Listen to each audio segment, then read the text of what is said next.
bringing it back. Let's do it. Who's going to recap last session? I'm assuming your Discord overlay's a little fucked up and you're pointing at May, right? No, he's actually pointing at you as on my overlay. He's pointing at May, right? It's gonna be May. Okay. I promise I'll do the next recap. I promise. I've heard that before. So, half the party went to the Salty Sea Hag, and they're kind of lively and stuff. Jillian's playing her hurdy-gurdy. Oh no, I'm sleeping now. Well, I'm recapping, so you weren't then. And Theo was trying to get to know Mechanicus a little, trying to figure him out, and Meliodas was sitting there next to him. And I guess there were some words in regards to you leaving your job. It started to rain, and on the side of the health facility, May, Eugenia, and Brina heard quite an annoying alarm go off. And as May's trying to figure out what's going on, she noticed a figure at the window, and a drunk guy gets thrown on top of her through this window. And a person named Victor shows up. And Eugenia hides Brina. Victor's after her, or after Brina. And May gets pretty much beat the hell up, tossed around by Victor, and Hellscream shows up, and a full-on fight ensues to try to... We were trying to subdue him, but that failed as we killed him. May had suggested Eugenia to take Brina upstairs to Phil. Phil finally shows up, and they go upstairs. After a bit, we found out that the guy was taking some sort of, like, crack or whatever to make himself all beefed up and everything, and May suspects that there's more to Hellscream in regards that he knew who this guy kind of was or what he's into. On the suggestion of Hellscream, May goes upstairs to check on them, and as I'm going upstairs, he hears a thud from upstairs. I enter the room, find Brina on the bed, Eugenia knocked out, and Phil is fucked up as we don't know what he is. He turns it to mist and I guess leaves the room. Hellscream makes his way up. We find out that Brina is seriously injured. And we're trying to fix her up. On the other side, at the end, some gambling was happening, and Mechanicus, whatever reason, decided to throw some infestation on our gambler there, and Meliodas screaming out bar fight. A huge bar fight ensued with the poor gambler getting the ass kicked and some people making off with some decent money. Meliodas joins us back at the healing area, and he finds supplies for May to help fix up Brina, and eventually we make our way back to the inn, and between May and Mechanicus, we get her pretty much subdued and thinking that she's on the path to recovery. Theo now knows that Mechanicus can do magic. Jillian has her own room. She's up to sleep. And Meliodas and Hellscream are downstairs debating on sneaking in or breaking into Theo's room. And yeah. That's pretty much it. I got my necklace back. Well, the necklace back. Oh yes, you picked up the you took the necklace from the gambler as you knocked him over the head with your staff, instantly knocking him out. Ensued with words, strong words about the guild. Oh, and we found out that, well, Mechanicus found out that Brina has some sort of curse on her. Right. So, we ended the night, or we ended the session, I should say, with Brayna undergoing, I'd say, impromptu surgery by Mechanicus, as she seemed to be slipping and in this fainted state. Mechanicus managed to subdue the bleeding, which seemed to be the brink of taking her life, and you ended your the last session basically with Eugenia, the mother of Brayna, laying next to her at this point. And then we panned over to Hellscream and Meliodas, where I believe Hellscream was plotting to break in to Theo's room while he went to sleep. If I'm not mistaken, Jillian, you're already pretty much out for the night, right?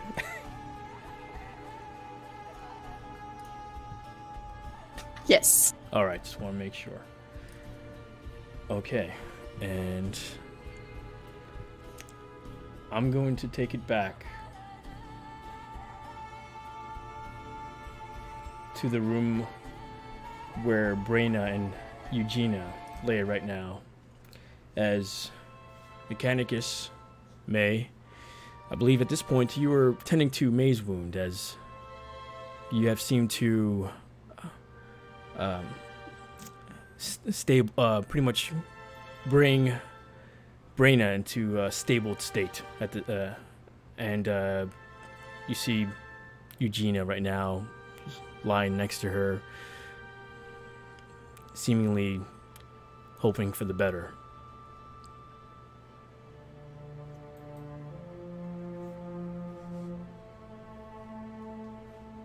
So, Mechanicus finishes wrapping the bandages around May. There you go, child. Now, mind those ribs. And you see him kind of stumble a bit. You feel his hand on your shoulder as he catches you. Oh, I must sit down. I am feeling a bit faint. I grab him and kind of let him put his weight onto me and let him take the chair that I'm sitting in. He does so. He leans forward, putting his elbows to his knees, and just lets his head drop, and you can see he's breathing hard. Mechanicus, are you okay? Yes. I will be fine. Is this because you did that, I guess what you call magic? Is this why you're like that? He looks up. He smiles faintly. My dear, I'm like this because I'm a 79-year-old man.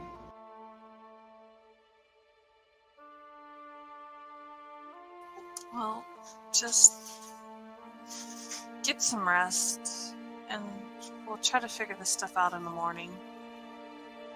Thank you for bandaging me up.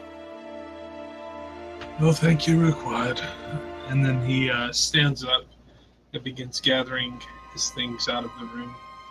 Rupert, grab my bag, please, and hand me my journal. See Rupert just kind of just come back to life a little bit and just slump again as he shifts towards you and starts grabbing your pack. Mechanicus puts the rest of his clothes on in his boots, grabs his staff, starts walking. I grab your shoulder. I'm like, where are you going? You should just stay here and rest. This is your room. My dear. He turns and looks. That is a beautiful sight. Mother almost lost her child. But there they are, together, happy. And I promise you, They do not want a dirty, hairy old man crawling in bed next to them. I will find somewhere else to sleep. It is no trouble.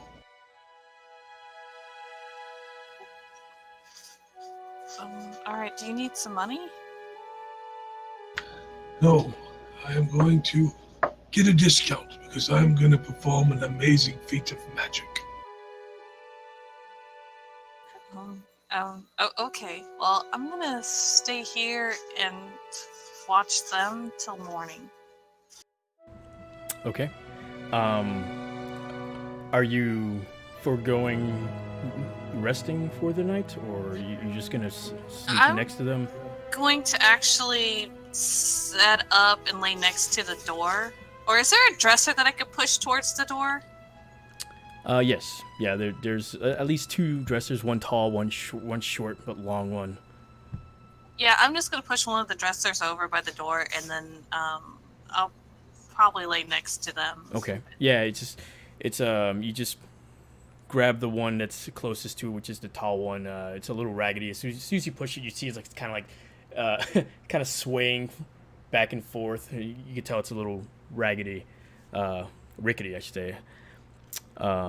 But you just managed to put it right in front of the door. No issues.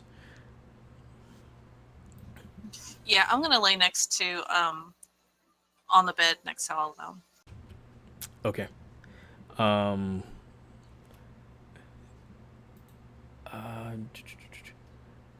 You're gonna sleep, I'm assuming, on the floor next to them?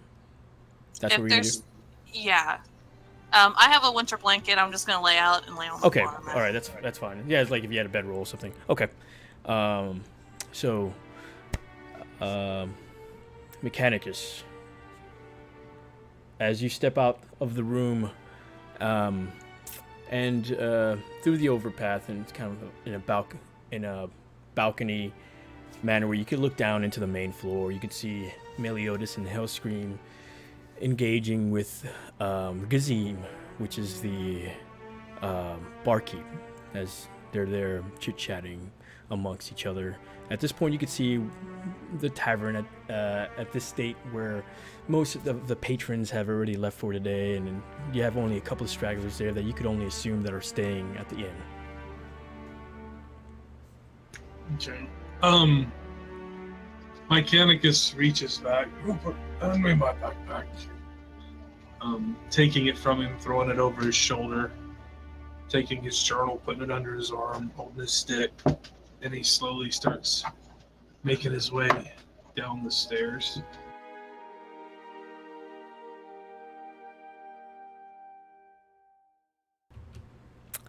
As Rupert, of course, follows you. As he gets to the base of the stairs, he just wearily looks around, smiles, and then proceeds out the door into the street. Do I see this? Yes, everyone pretty much sees the old man tapping away. Didn't he just purchase a room? Why is he going out in the street? Well, it's not my business. Not my business. He already paid for it, at least. Well, I guess you guys are finished with your plates, as he takes away the plates of fish you guys had devoured. Well, I'm assuming at least one of you could probably get a request for a room. I do have a couple available. I believe we have something else in mind. Appreciate the offer. Oh, Yeah. man's got to do business, right? I'll be right back. Stay here, I'll scream. And I get up and shadow Mechanicus. Okay. Are you gonna kind of sneak behind him, or you just kind of make yourself your presence known? I'm stealthing. Okay, go ahead and roll a stealth check, contested by Mechanicus perception. He would probably Should be be awesome. passive because he wouldn't be looking for him. First All right. swallow. No. we're gonna go by your passive if you're not gonna roll. So yeah, he sees you. Yeah, he sees me. Absolutely.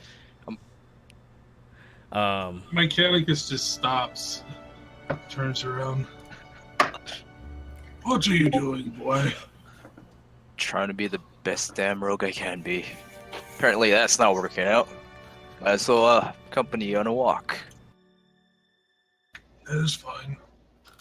And then he turns and starts making his way. Was there a stable in this town? Yes, the stable is closer to the core entrance of the northern side of town. Okay. There's primarily four routes within this town, but you know, on the northern side, it's basically where you went as far as the outskirts of town, in the vicinity of the house you met with the other group, basically. Gotcha. The stable for this at this time of night looks pretty secluded, but you can tell that there's a couple of carts kind of parked in pretty much towing some sort of line. You could tell the stable master pretty much has locked down the houses where basically the facility where it's housing all their horses at this point. Is there like like an awning or anything with like some hay under it? Not necessarily. Basically, everything revolves within the vicinity where they house all their horses and or other livestocks that passerbyers would probably bring in. At this point, just to give you an idea, it's kind of at this point a drizzle where the rain didn't go to a complete stop, but the presence of the inclement weather still kind of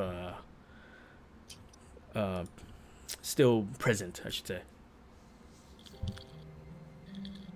So as he's walking, he looks over to Meliodas. Yes. So why have you come here? No reason in particular. I just don't like indoors. Oh, I understand. And kind of seeing everything locked up by the stables, Mechanicus is just going to start wandering aimlessly through the town. Rupert invisibly in tow. Okay. You're if you're heading north, and if you pass the stables, you're going out of town. So I'm assuming you're coming back into town. Yeah, he's just kind of wandering around. Okay. And he's not trying to leave. He was trying to find somewhere to sleep. Okay, yeah, I see.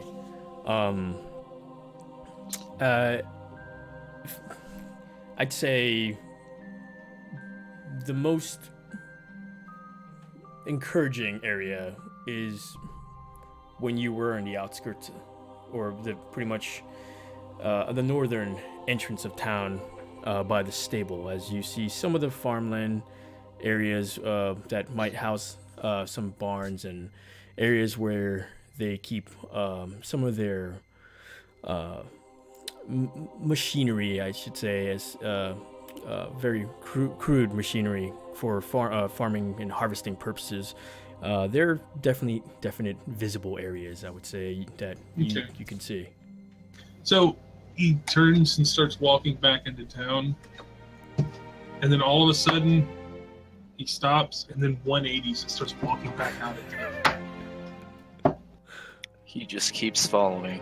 I mean, he's not really looking at Mechanicus, but looking around. For no reason. Okay. Quite a lovely countryside, don't you agree? Yeah, you could say that. Listen, can I ask you a favor? I feel that you are misinterpreting the nature of our relationship, my friend. But I am flattered. Well, it's about your granddaughter. Both of his eyebrows drop. What about my granddaughter? I was gonna do it without your permission, but I would like to ask your permission to use your granddaughter as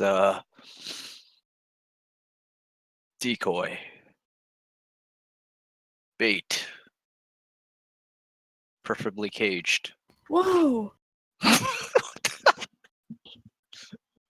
You're a great character. I'm sorry.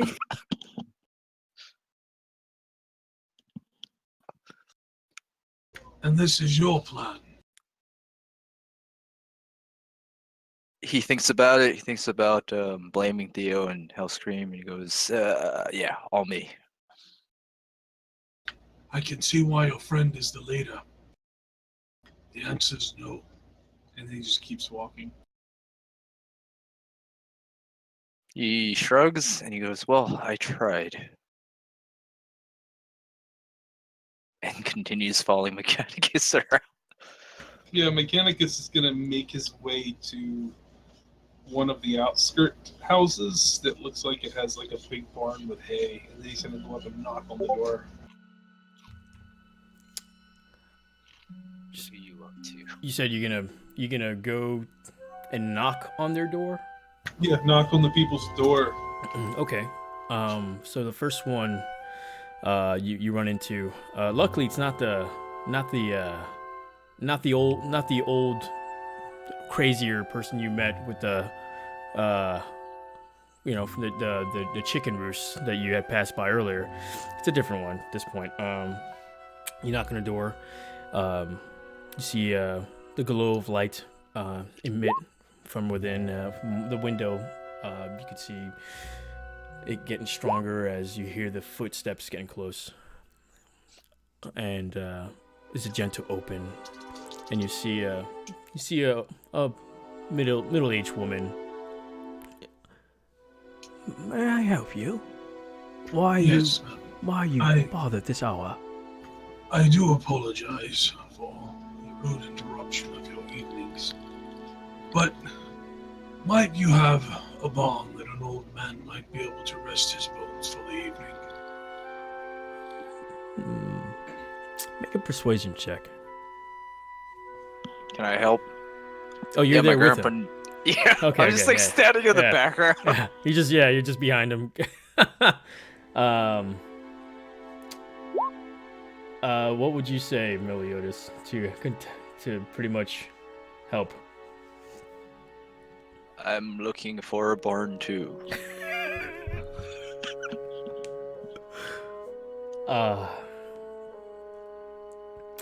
Like She he's looks not at even the really interested too. yeah. She looks at the both of you in a very confused manner.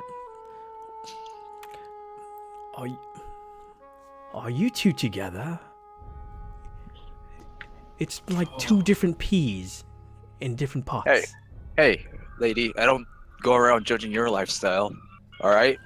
Yes, ma'am. He is my quite mouthy servant.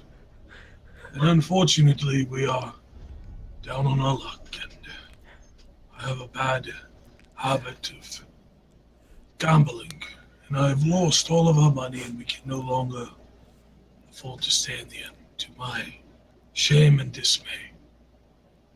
Might you please, please help us this evening? Now, I want you to roll a deception check. I'm just gonna keep saying shit and rolling different shit till it works. What? Crit fail. You're there it goes. That is a natural one, guys. You're whispering me, by the way. Oh. That's Oh, a am I? natural. It is. Listen, I already have some guests coming over. Best be off. I don't want to provoke anyone. There is an abandoned barn not too far. If you just walk along outside of town, it's the old village shack. They say it's haunted though, so it's best be your luck. I do thank you for the information, and enjoy the rest of your evening. And then he turns around, and as he walks past Meliodas, he just kind of like taps him with his stick. Come along, boy. She closed the door. There was like no goodbye.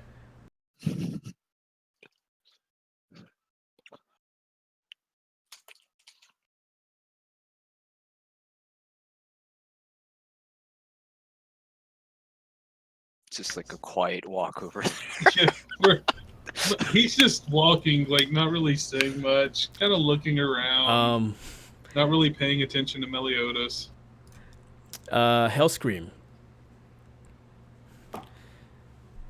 As you're there sitting at the sorry, hold on a second. As you're there sitting in front of Gazim, and you see him pretty much doing his nightly chores as he's tending to the bar, tending to the last couple of patrons that are scattered, some pretty much passed out on their tables, as he literally grabs one by the leg and he starts dragging him outside of the tavern, or the inn, I should say.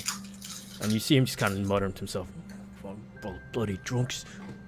Many times I'll have to take your hearts out. And you just see him taking him out, drag him out of the door, and he comes right back inside. Well, need anything else before I close down the bar? Are there any more drunk patrons on the floor? No, he took that one, and like there's some drunk ones that are kind of just like moving about, but there was this one that was passed out that he just dragged out.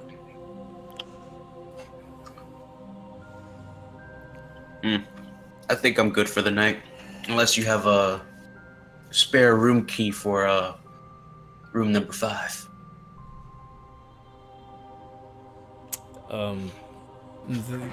That one is occupied.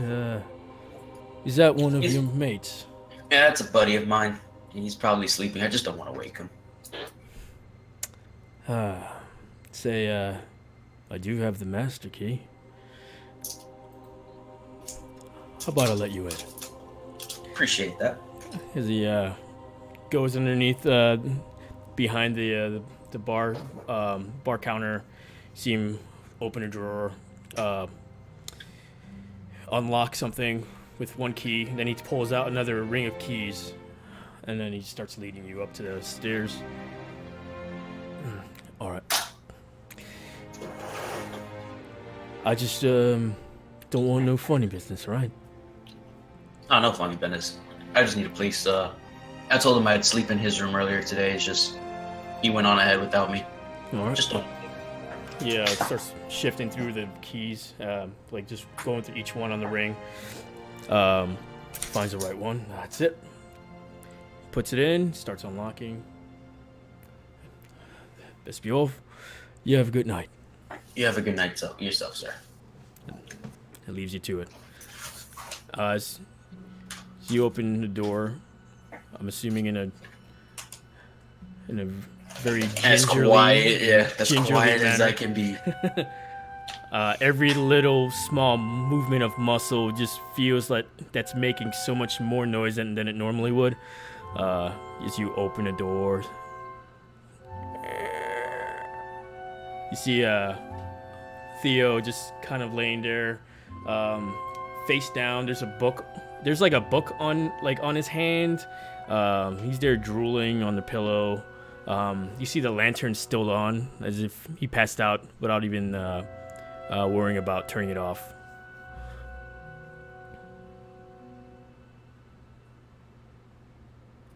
So, I begin to take off my armor, All right. which Takes a good 10 minutes of you trying to be stealthy. Go ahead and roll a stealth check doing this. Yeah, what? Like, was it chainmail? yeah. Yeah, it's like you want to avoid all the ringing and then clattering of these ringed metals, steel ring metal pieces. 17. So it took you I'd say it took you a good 12 minutes instead of the 10, because you were moving at a slow pace as you were just trying to get everything off in the most quietest manner that you can. But Theo sleeps right through it. You don't see him move a muscle. Thankfully, he's a heavy sleeper.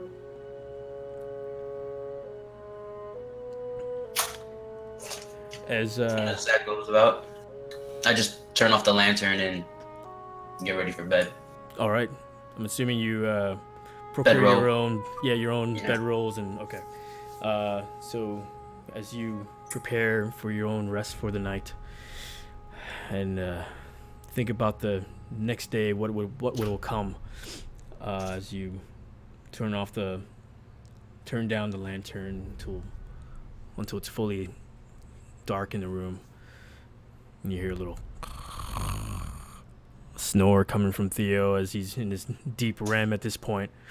Mechanicus and Meliodas, you come across the this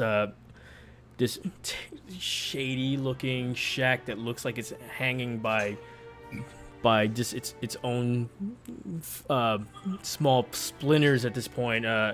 You have a feeling that at any moment it's just gonna cave in as you see this place. It looks like some parts are pretty much busted through, where you could tell the weather just gotten through it and beat down, as it looks like a structure that wasn't really taken care of. It looks like it's been abandoned for probably the better half of a decade. I believe this will do nicely. I agree. So Mechanicus starts making his way toward it. Now, is there like high grass to the sides of us on the side? Yeah, there's tons of high grass, especially around this in this Okay. specific place, being that it hasn't been tended for Do we such a long time. hear, like the sounds of the night, like bugs and frogs and crickets chirping? Yeah, absolutely. Alright. So Mechanicus, while he's walking, Meliodas, you notice he's like starting to look down. I need to find some bugs. Crickets, specifically. And then he starts like rummaging through the grass, and every so often he'll pull his hand back and you'll see a cricket, and he shoves it in his pocket and goes back down for another one. Okay, go ahead and roll a dexterity check as they're just like trying to jump away from you. Oh yeah, I got Crickets this. are quick when they want to be. Got this. Oh Yeah, yeah. you look like you're chasing a chicken. As you see Meliodas, you see Mechanicus just like just hands down towards the floor, just like chasing a fucking cricket and shit.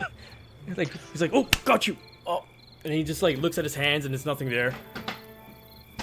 You just had no luck, Mechanicus, trying to catch these guys. He's just scratching his head like, I'm gonna go to bed now. Good luck with your crickets. Is there like a door to the place? What you assume is a door is more of a piece of I'd say a battered pieces of wood nailed together, just kind of leaning against an opening. How about that? Alright, so this is the only chance I'm gonna get to, so I'm gonna kick it down. Go ahead and roll a strength check, just for the hell of it. Yeah.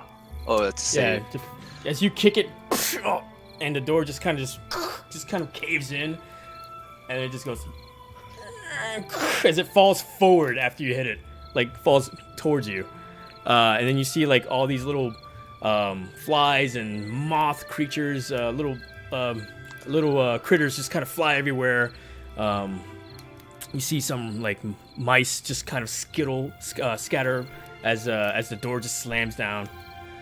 You can tell that this particular area has been enclosure, a haven, a safe haven for all these small pests and critters, especially in the night.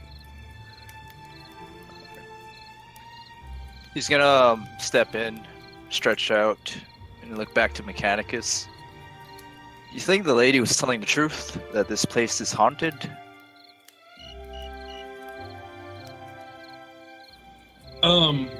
With that, Mechanicus, he's still running around trying to case crickets. He just kind of looks up, looks back down, and as he goes back down, Rupert, go over there and scare that boy. Rupert just kind of stays there, looking about. What is it you requested of him? I told him to go scare Meliodas because Okay. he's worried about it being haunted. And you see him come towards him, and Meliodas can't see him, but he just goes up and goes. Meliodas, you feel like a little bit of your hair raised, a little prickled hairs kind of just raised in the back of your neck. You just think it's the night chills though. It's kind of chilly, and all the mist just adds to that as well. So he goes in, finds a nice corner, and sits there. All right. Mechanicus is still trying to catch crickets. I'd say with what you roll, I'd say it took you a good 45 minutes to almost to an hour worth of just you like hopping from one patch of tall leaves to another as you just there trying to corner at least one cricket, which you managed to only ensnare one, unfortunately. So he's holding this cricket. Is Meliodas still awake? Yeah, barely. He walks in like this look of triumph on his face. I have done it. Not only have I captured a chicken, and then he reaches in and he pulls out some chicken feathers. Now I have also captured a cricket. And he puts it Nice. all back in his thing. Great job. You gonna get sleep anytime soon now? Someone must keep watch, so get you some sleep. I shall wake you when it's your turn. Alright. And he just like leans his head back and closes his eyes. Mechanicus is gonna sit down, next to Meliodas, not too close, like 4 or 5 feet away. And he's gonna start taking his cane and he's gonna start like making grooves in the dirt, basically trying to wallow out a spot where he can build a little fire. Okay. And there's so much, just so much shards of wood, and some of it might be more damp because of just the inclement weather. It's been going, just pretty much coming down past day. But you managed to find yourself some dry wood to kindle the fire. Okay, so he gets this dry wood, puts it all in the hole. Oh, I almost forgot. Takes his cane. Rupert, help me. And he motions for Rupert to help him get up. Rupert grabs your hand and just kind of still hunched, just like kind of helping you up. All right, so he finally gets up. Oh, okay, here we go. And then he takes his cane, puts it in his other hand, and reaches into his little thing.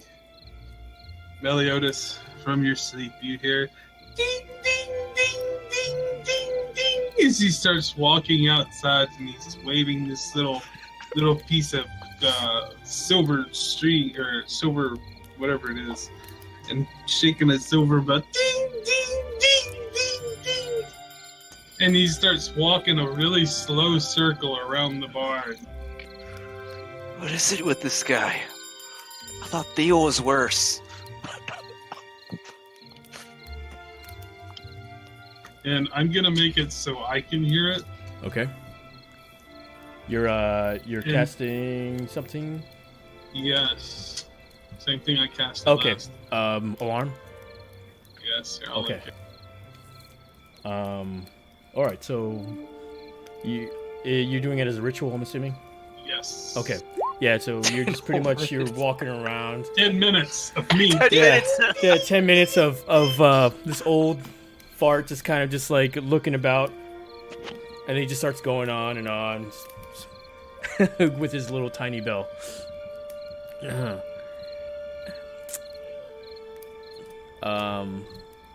Alas, you've completed your ritual.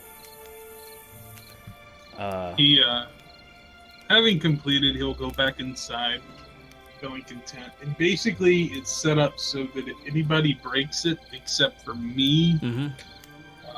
or Mechanicus, Meliodas, or Rupert, anybody else breaks it, and it's gonna like go off in Mechanicus's head, Gotcha. Okay. and he just goes to sleep.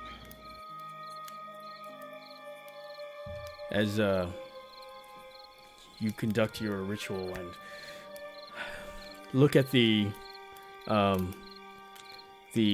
small ruined shack that you guys are housing yourselves in at the moment, you see some tall grass that's kind of scattered in some parts within inside this shack, but there appears to be some old hay that's been scattered about where you feel that you can rest your back on. And as you do, you lay yourself down and think about the day that comes ahead as you close your eyes and shift into your dreams.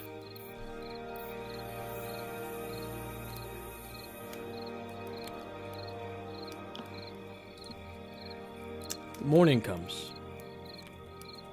Okay, not to interrupt, I got a Go ahead. question.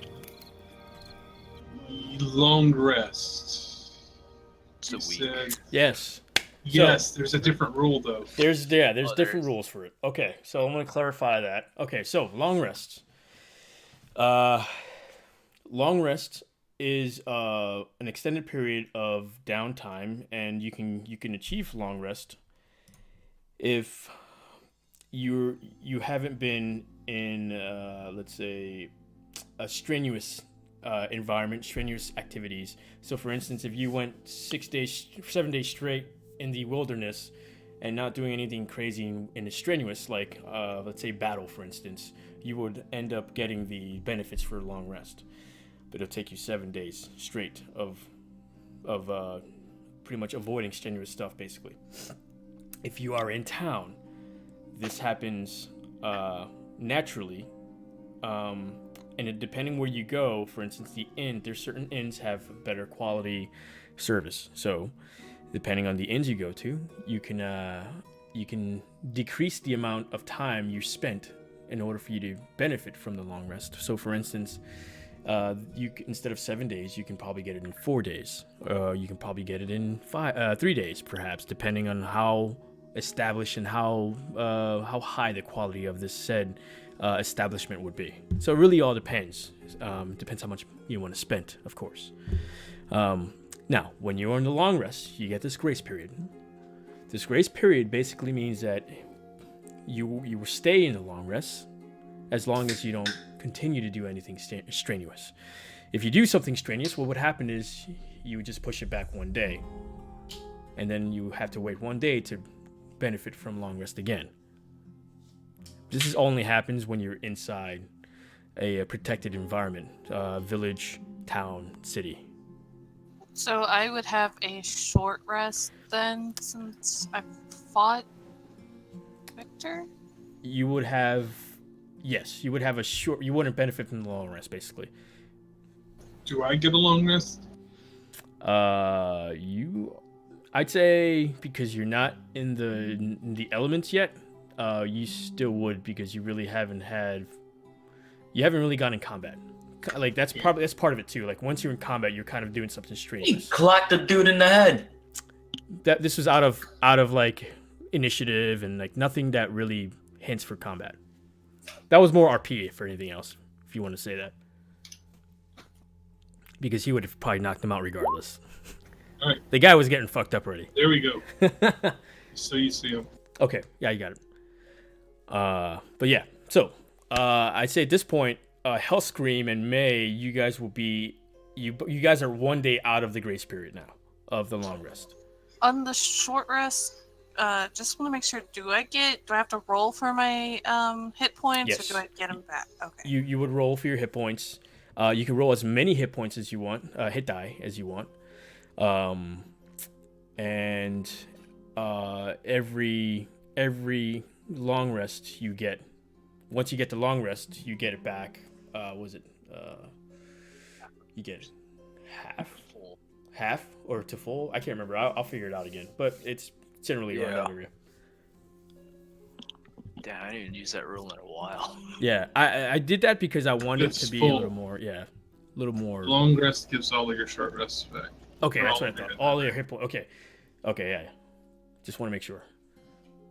Yeah, you're right. And then, but remember, there's also quick rest, which you can do at least 3 times a day. Oh no, I'm sorry, 2 times a day. Think about it as, think about like when you would have. See, remember the meals are kind of important, and the meals would actually give you your hit points back as well. So think about it as like having a meal throughout the day as well. Oh, cool. So eating and buying stuff has its importance then. Exactly.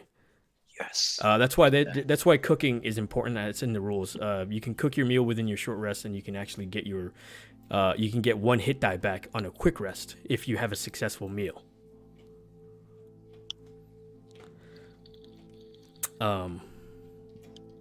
That hopefully that answers your questions.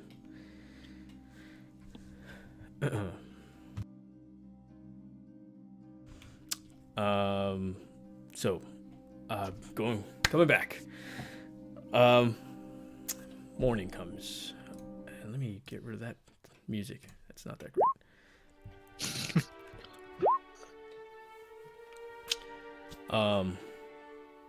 Hellscream, as you feel the sunlight streaming through the window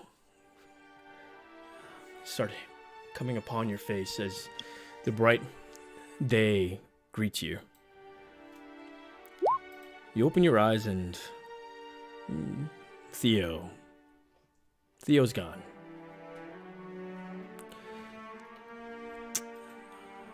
As you look about the room, though, you noticed in the counter or the nightstand where he had where the bed basically where he had laid upon, you see that there's a note, and it says Hellscream and Meliodas.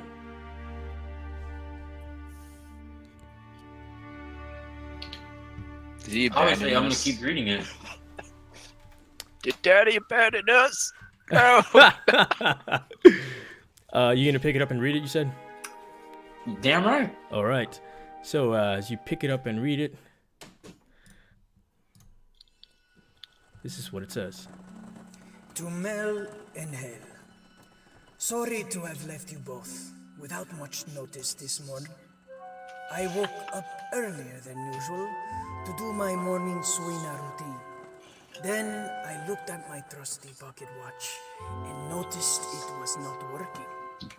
Probably broke during a previous encounter with those savages. You know how much I hate broken things, and well, this watch means a lot to me. Just know that I'm off to another assignment to meet with Gibson, the clock tower caretaker, to learn how to fix this watch myself. Might as well be productive with the personal delay, you know.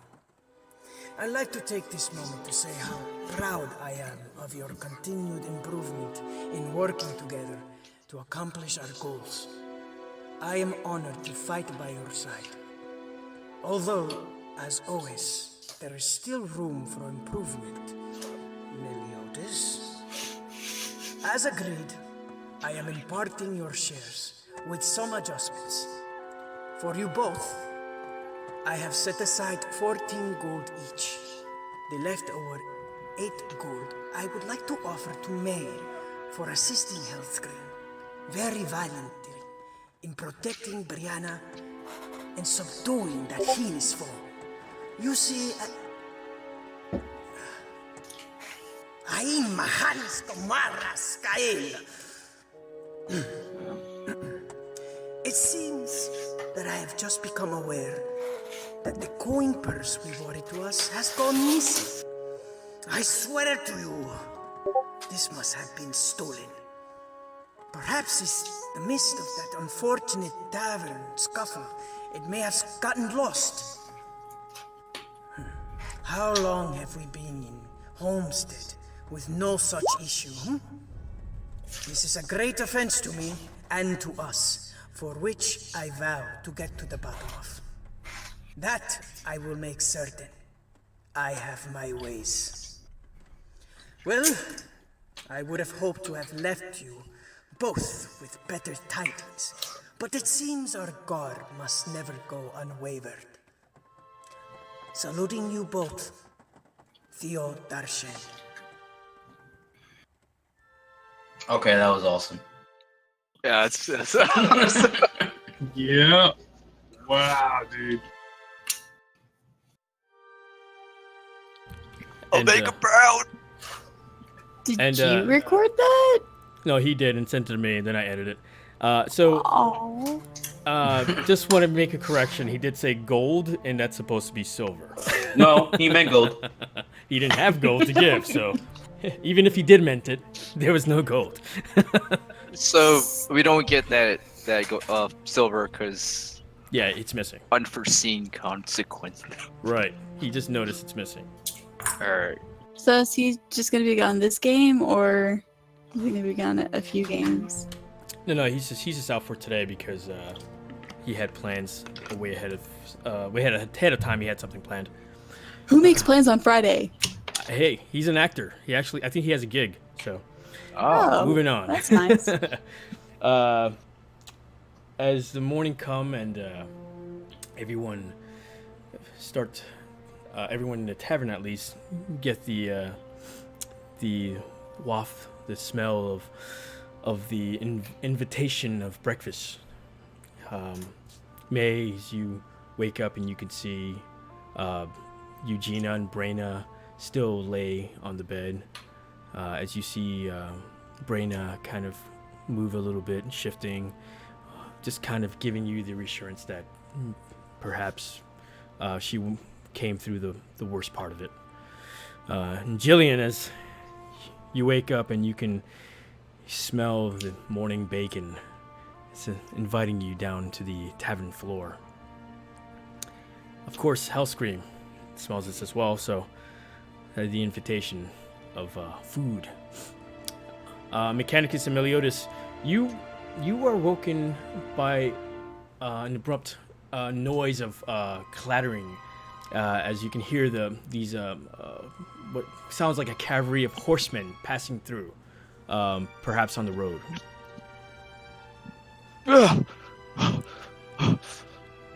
Oh, I'm here. Alright. Hey, old man, wake up. Mechanicus slowly rolls over. What is it, boy? I had a nightmare. No, just get up. It's breakfast time. He slowly, very slowly, starts trying to get up. He rolls over onto his knees again. Oh, God. Oh, you see him, he's grabbing the sides of the wall, like slowly, like climbing. Oh, God. Oh. Oh. You need help? Or? He gets to the top. He's like, oh, yes, that's much better. As Meliodas is looking at you, Meliodas, you can see what looks like handprints are still like behind his butt, like trying to push him up, like Wait a pretty much minute. assisting him. You see like the handprints like going through a little bit of his fabric. Can I like kneel down and like wave my hand through that? As you do, you just like nothing is touching you, or you touch nothing basically. You just waving through, looking kind of weird at this point. Is Meliodas you can see him kind of waving through Rupert. What are you doing? Just fanning your gas. You have Never mind. lots of damage, boy. And Mechanicus starts looking around, gathering his backpack, his journal, and his staff. Instantly, you hear another, what sounds like another force of perhaps a cavalry of horsemen start wading through. You can hear the horses just kind of scuttling, like multiple, at least 5 or 6, from what you can tell, horses as you hear them racing across the road. I wonder what's going on. He opens or looks out. It's still broken, right? That door thingy. I'd say throughout the night, you guys probably I'll pull put it up back just up. for protective purposes, if that. So he's gonna like poke his head out and try to look what's going on. You just call it the tail end of it as you see what looks like guards on horseback riding into town.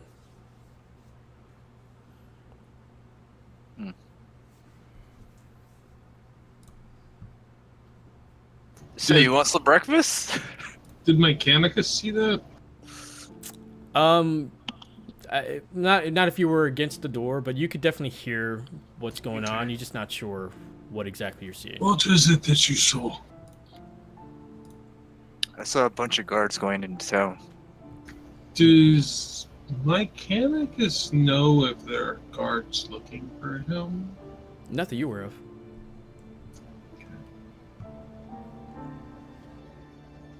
You don't suppose your friends have done anything, do you? Not them. Me, maybe? I'm not too sure. What is it that you could have done? I'd say don't worry about it. Oh, I'm not worried about it at all. I'm just curious. Maybe I'll tell you someday. But for now, let's get some breakfast. He's gonna try to open the nearest door to somebody's house. Okay. Immediately, you could remember the old lady's house that was in the middle of a harvest field. It's the only one that comes to mind in your immediate vicinity that you can see and remember. Alright, I'll go up to the front door and kind of test it out, see if it's locked. Okay. Alright, so you're going to start heading your way. It takes you about a good 10 minutes or so to get there. Mechanicus, and you're going to be doing it at this point? He's just slowly walking down the road behind him, just kind of eyeballing him curiously. Okay. Alright, so you're just kind of paying attention on what he's doing at this point. Alright. Meliodas, go ahead and roll a stealth check. As you're getting close to the house. Alright, so you start walking. Try to avoid the windows, in the immediate windows. That way you don't have anyone kind of peeking outside, and you're probably getting into their view. As you get close and you get right underneath one of the windows outside of the awning of the house, you make the assumption that you're probably in the cooking area, as you can see this smokestack of the oven kind of protruding from that side of the house, and hints of what you might think is pie starts wafting through as you smell.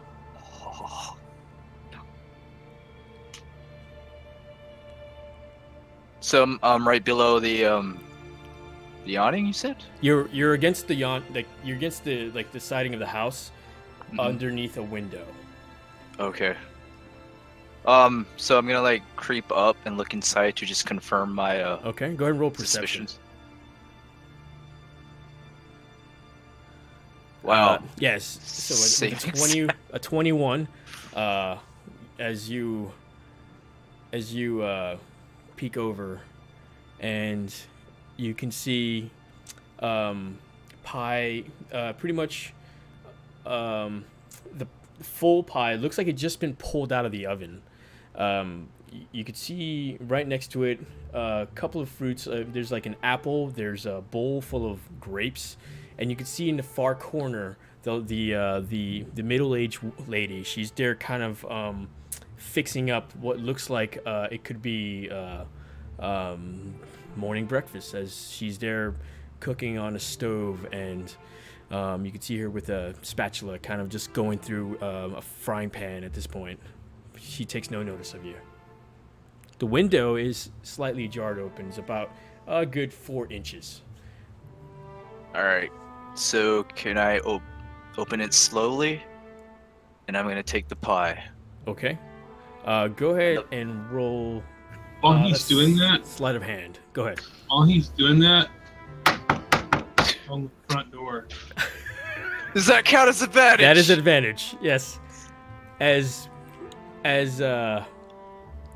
you go towards it, and for a second you thought you were about to knock something over, and you hear it looks probably like one of those little a decorative statues, like right near the window, and Mechanicus right after starts banging from behind, and you stop yourself and catch the little statue.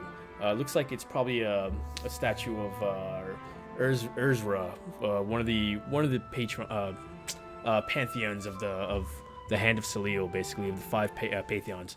And you put it back, and then quickly your hand goes down. What is it you're trying to get? You're trying to get, with the nearest thing right now is what you can see is the pie. The pie is basically right there in front of you, where you can have your hands perhaps get underneath it and pick it up.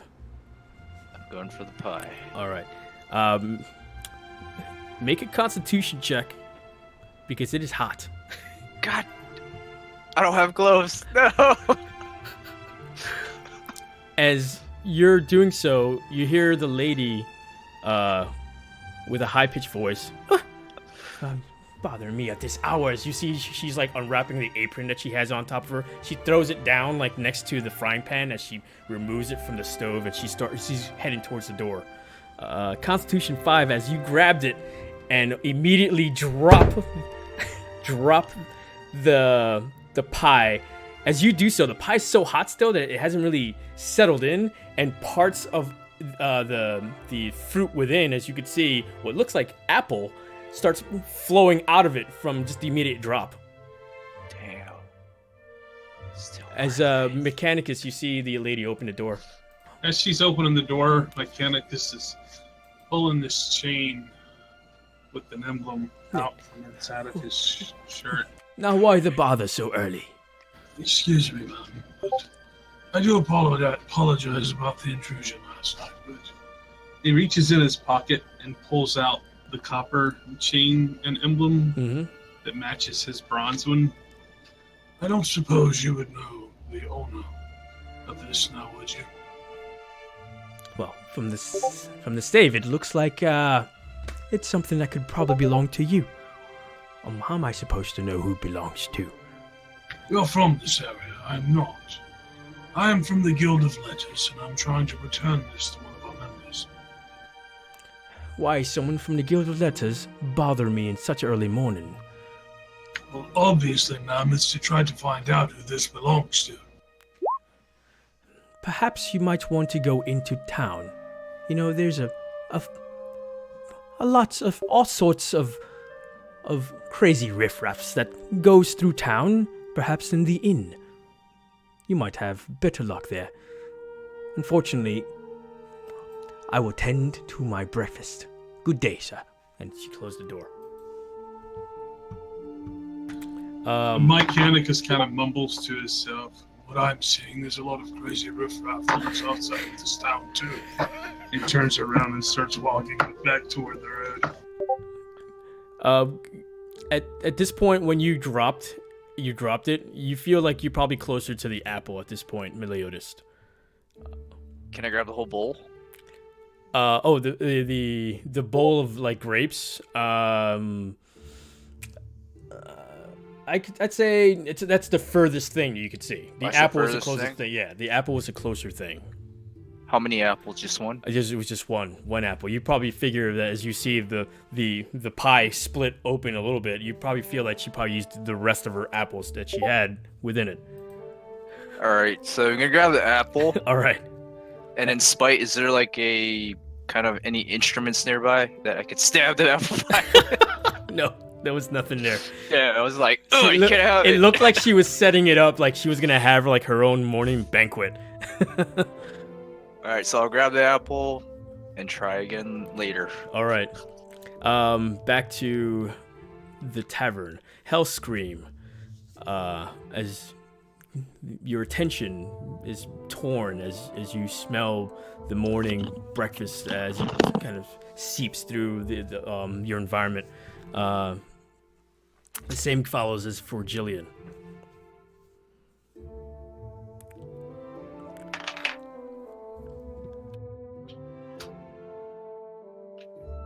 Oh, Jillian's going downstairs and she's just gonna order a big old. All right. So Big you ol' just breakfast. Start running downstairs. You see Gazim. Fully rested. Gazim. Yeah, fully rested, yes. Bush-eyed and bright-eyed and bushy-tailed. You see Gazim, they're having his morning coffee, and he's just there kind of sitting down while one of the bard's maids is kind of just walking about, just tending to like the morning banquet, specifically for the patrons that were staying over.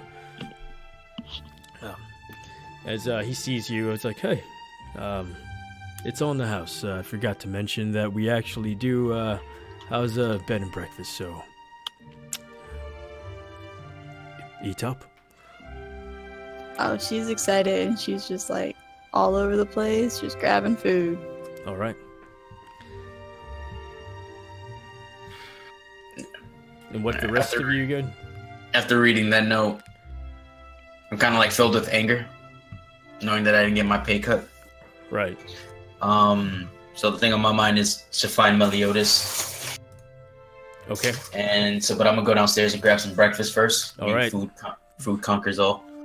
As you prepare for the day, as you gear up and put your normal traveling apparel, and you open the door, being greeted by what you can see is a large table just full of not the most highest of quality meal, but enough to get the job done. As you can smell the bacon, this is the first immediate thing that catches your attention. May, what are you doing at this point in the room? I gonna check on Brana to make sure she's okay. Like, do I really feel like that she's on the mend of recovery? Go ahead and make a medicine check. As you go towards her, you start feeling her, as you put your hand on top of her head, 12. hoping that she's nowhere near as cold and gloomy as previously in the previous night. With a 12, you definitely feel that she's definitely up for the better from your perspective. I'm gonna walk over to my pack and throw in my bloodied shirt in there and grab my tunic out and put that on. And I'm gonna walk over to Eugenia and kind of shake her awake. Not enough to like wake up Brana, but just her. Okay, and she, you just nudge her, and she just looks at you with dreary eyes as she's still kind of coming out of her sleep. Yes? Look, I'm gonna head downstairs to get some breakfast and meet up with my friends. Is there a place that you could take Brana to that would be safer than here? I feel that she seems to be getting better. I can probably take her back to my shop where I work. What's the name of your shop? So we can stop by later. Golden Sales.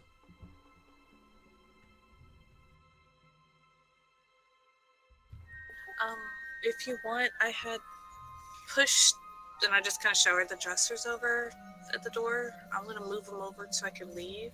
Mm-hmm. Did you want to push them back? If that would make you feel safer? She looks at you, just...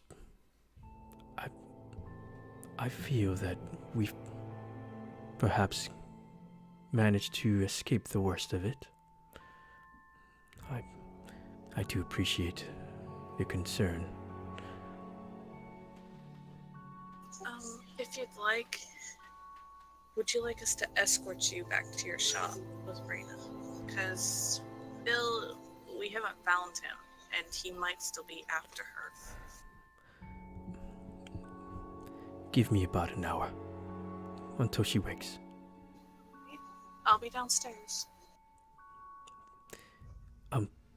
What was your name again? Oh, May. She looks at you, just her eyes kind of at this point in a little sad, and she just whispers, "Thank you, May." I give her a nod, and I'm going to push the dresser out of the way and make my way downstairs. Okay. As you are greeted with this small banquet, as you see Hellscream and Jillian already partaking in the morning feast. Mechanicus and Meliodas, you guys start heading towards back in town. You see the commotion of certain guards and town officials basically kind of congregating in this area where near the practitioner's practice. As you see the guards kind of just eyeing the window that's been bashed through, and some of them are kind of just inside and kind of looking about. You see them talk amongst each other. One of them kind of like, there's like two of them starts passing by you, and you hear one of them saying,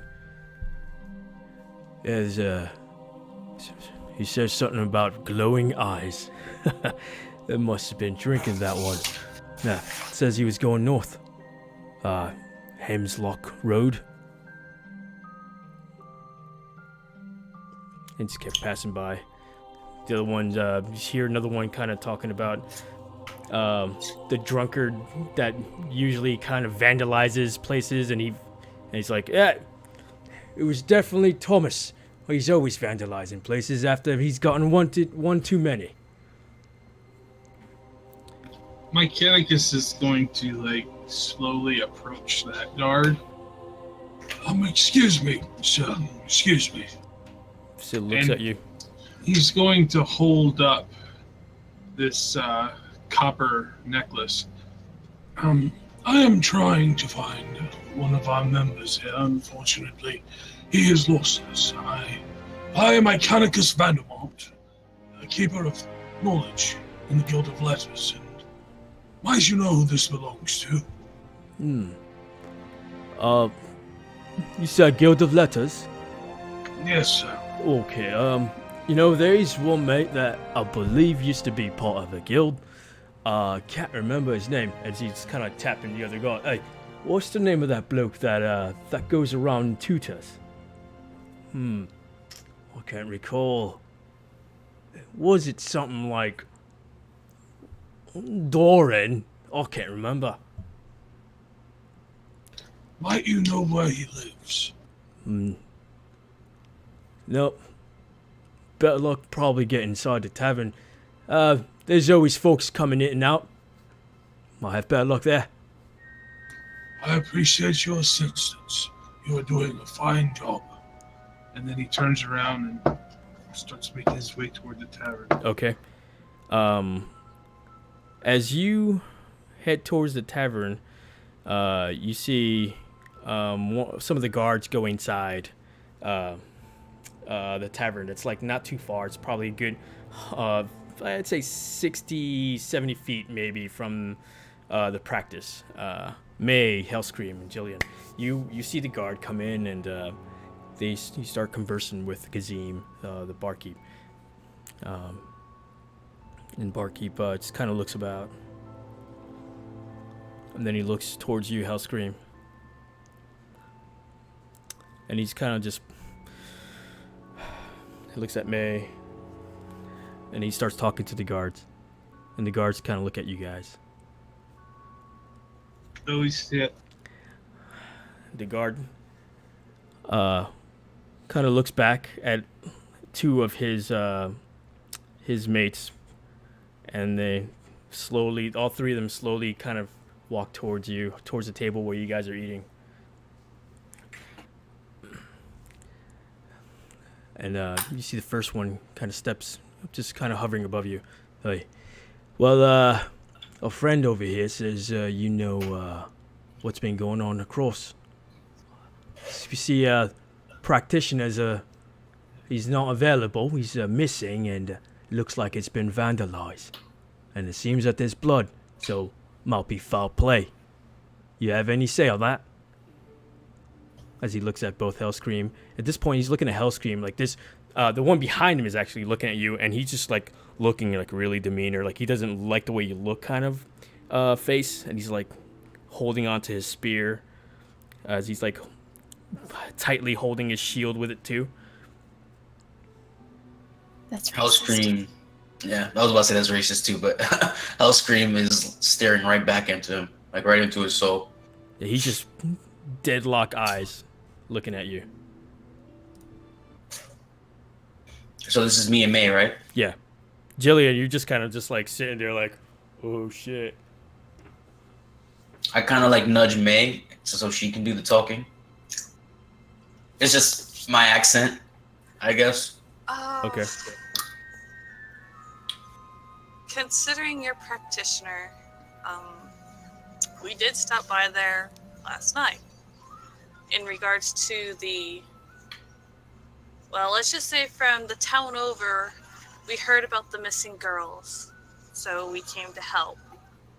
And lo and behold, we found one that was, I don't know, we brought it back, and we found another that survived. What? You saying you found the missing girl? Yeah. Brain. Yeah, come this way.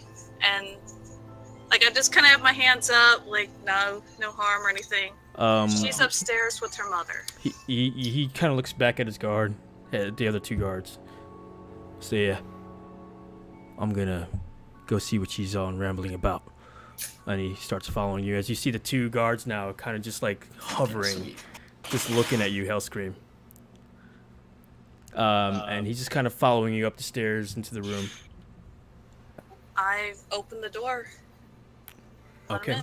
As you open the door, you see Brayna still laying in her bed, and Eugenia, she kind of looks up, kind of surprised by the visit. I'm assuming you brought the guards, and we're going to Phil. Well, they came up to us saying that it's been vandalized, but I would like you to verify, because I don't want to seem like some sort of crazy person, as kind of what I got the gist of how he was looking at me. All right, enough. Let me ask the questions here, as he looks at Eugenia. It looks like you have your daughter back. I'm really happy for that. But I just need you to ask a couple of questions.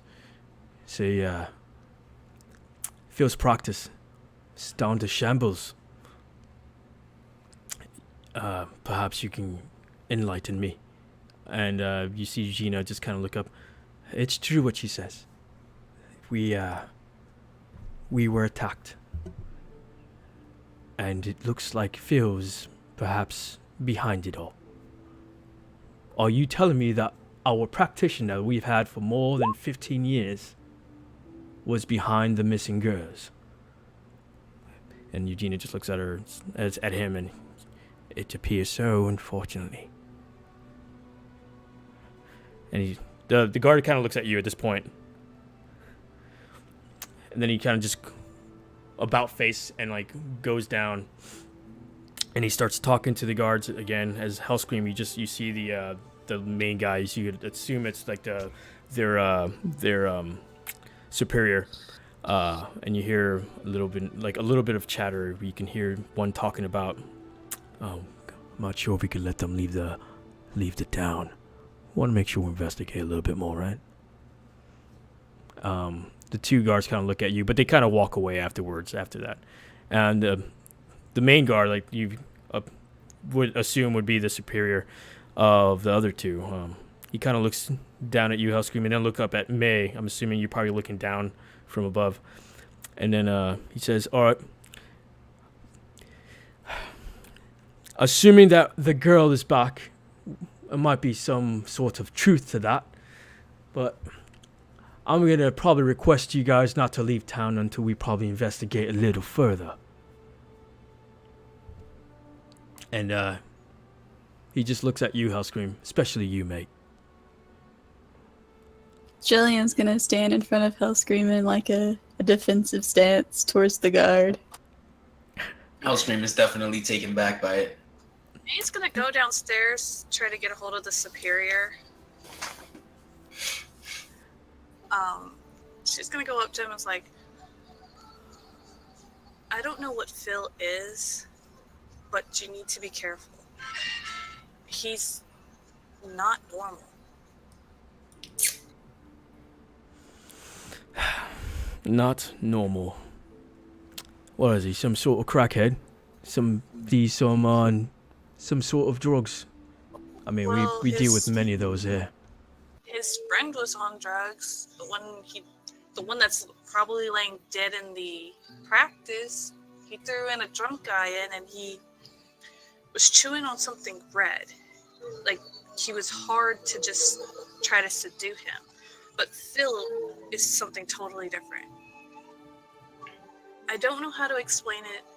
I've never heard of anything like it.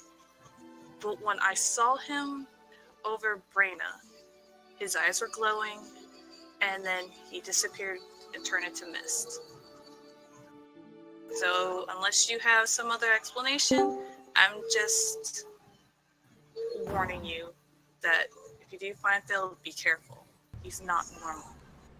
He just gives you the eye, and he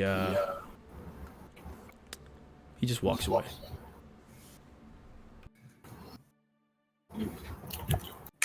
So I'm just gonna shrug and go back and eat my breakfast.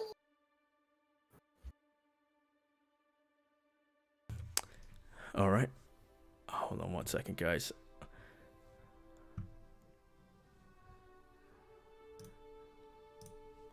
I have my notes where I can't see them.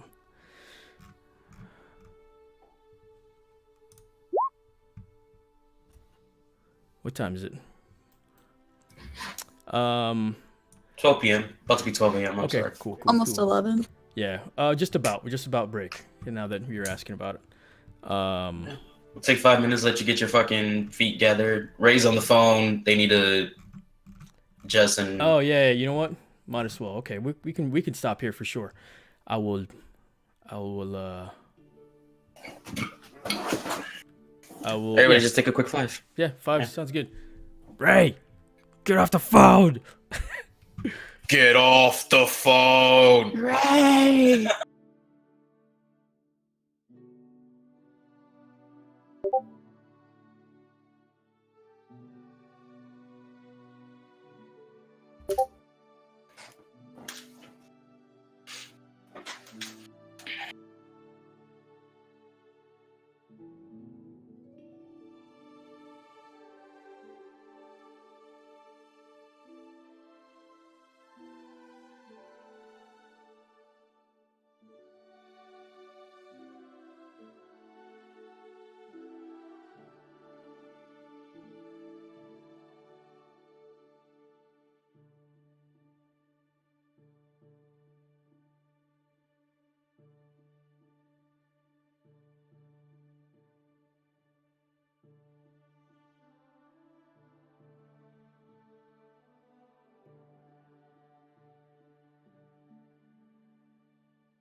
Who's that one guy?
I'm back. Who joined?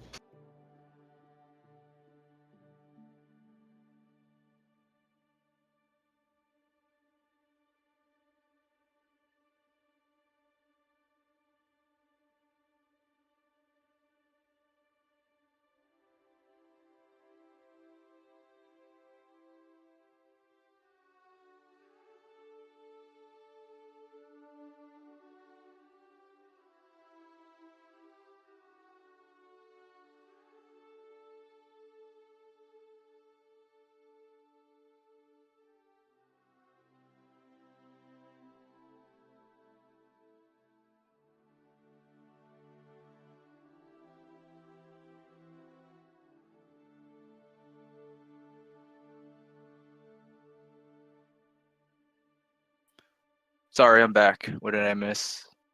You miss everybody on break. Come back. Oh, damn. I'll be back. Yeah.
Need to make pig noises.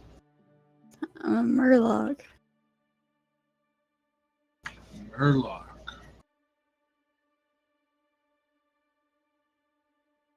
Who joined? I know, that's what I asked, but no one answered me. Who is that? We don't know. Is this unfriended too?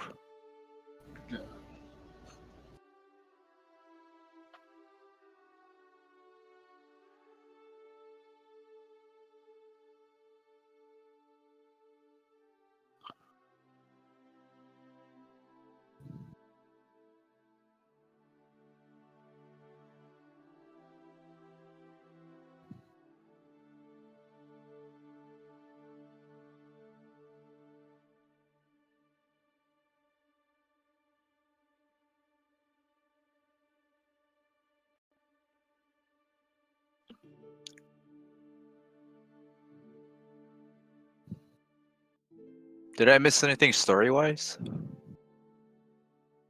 Not really. Guards showed up, wanting to.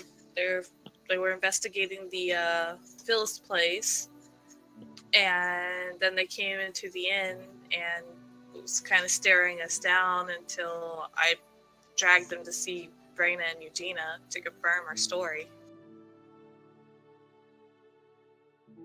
And pretty much we're not to leave town because we're still under investigation. Jillian took care of them. All right, cool.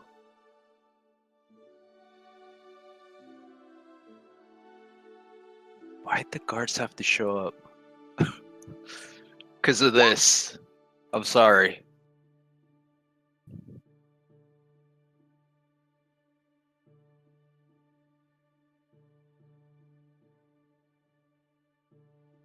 You a pirate? Neither denying or saying anything. You've given away too much. I say nothing. The penalty is death. No. Character reroll. Character reroll. All right. So as soon as I'm just getting back to it. Everyone's good to go, right?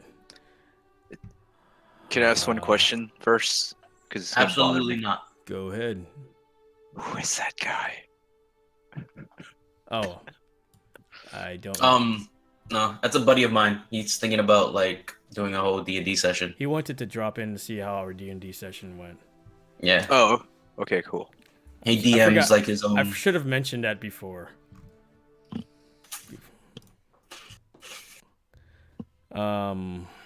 All right, so coming back to the tavern, as Meliodas and Mechanicus, as you see, these guards kind of leaving and kind of looking around,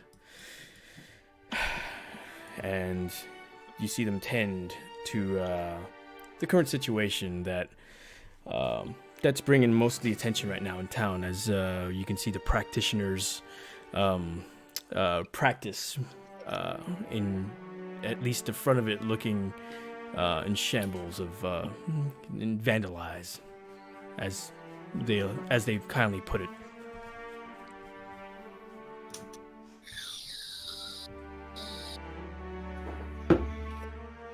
Mechanicus just keeps walking. I've got to get my stick. Gotta have the Mechanicus stick. He just keeps walking. Stops. Keeps going toward the end.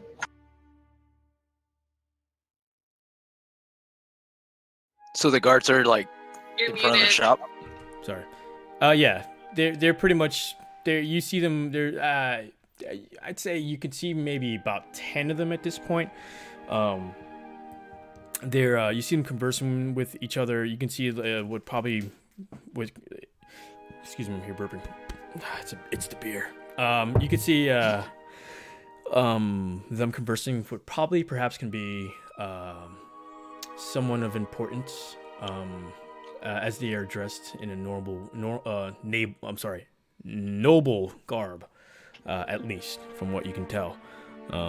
But they look like they're more, from what you can tell, is like the ones that are going inside are doing more of an investigation than anything else. And the ones outside are kind of like just gathering information as far as passing townsfolks as well. Were the Alright. guards wearing a crest? Or the, Yes, which I have not created, but let's just say the crest right now represents the Lothesian region of the Rendamus region in where we are right now. There's different regions within the Lothesian kingdom, and you could see them bear the Rendamus crests, where most of the town, most of the let's say protective nature of like the authority go to certain militias. Some militias, but then you have also the more royal guards that kind of go about, which these are not royal guards. They're more of like the hired on the spot kind of guards.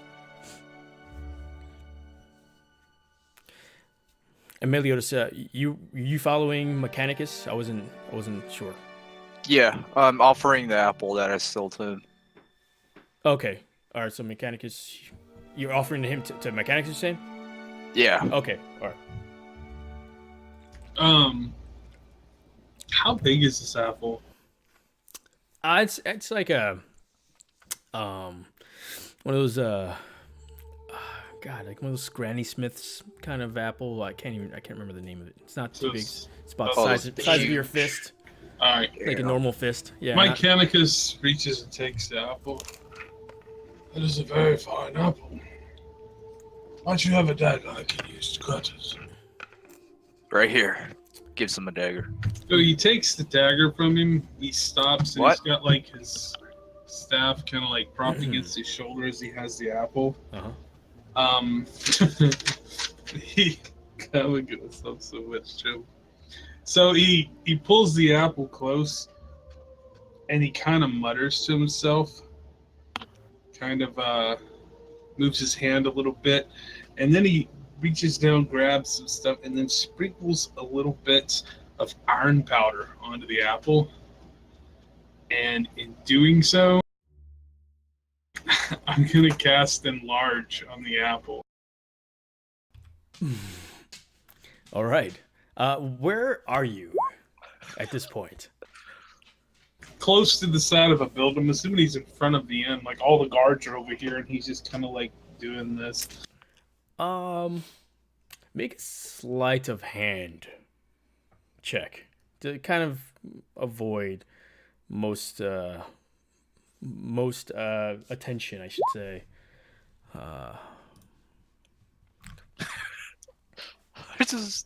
I like just staring directly at it, or you're next to him at this point? It's like, I mean, Mechanicus, you didn't really say anything about Meliodas, so I'm assuming Meliodas can see this.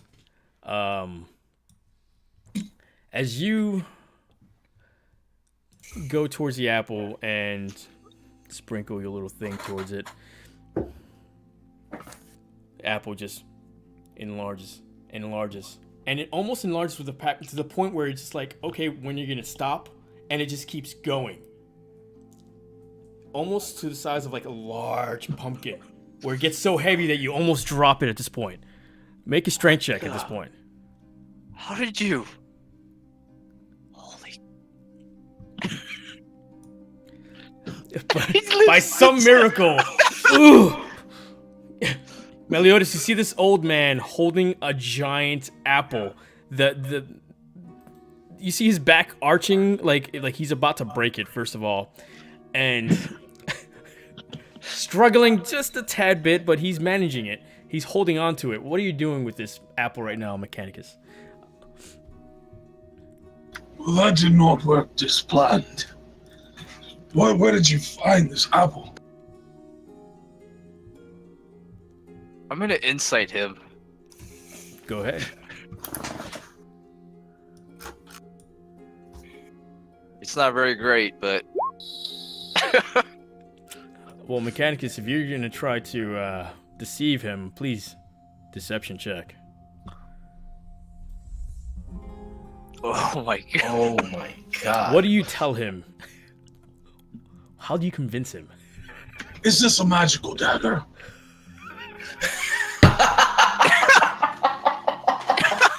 Oh my god, it's so good.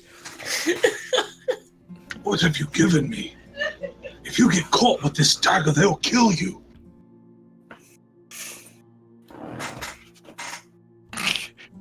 It's a regular dagger I bought from the shop. I mean, Obviously not. Look what it has done. You see one of the guards kind of look your direction, and he's like, I'll stand in front of him and be like,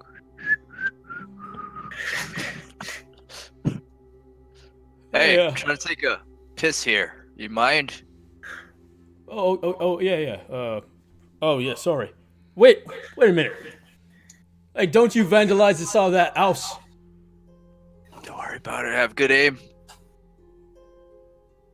He's just like, right. And he's just kind of like wiping his eyes, just like trying to make sure he like saw what he did see.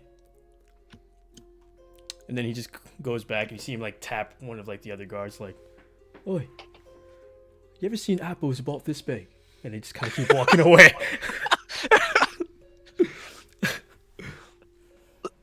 Listen, what else can you do this, son? I didn't do nothing. That is. And Mechanicus is like shocked No, that this dagger can. Well, Meliodas, at this point from that deception check, I'd say you're not sure what happened, and you kind of believe him. You kind of believe what he said, like, perhaps it's the dagger. all right. So I'll grab the dagger, grab my coin pouch. You gonna slap me? No.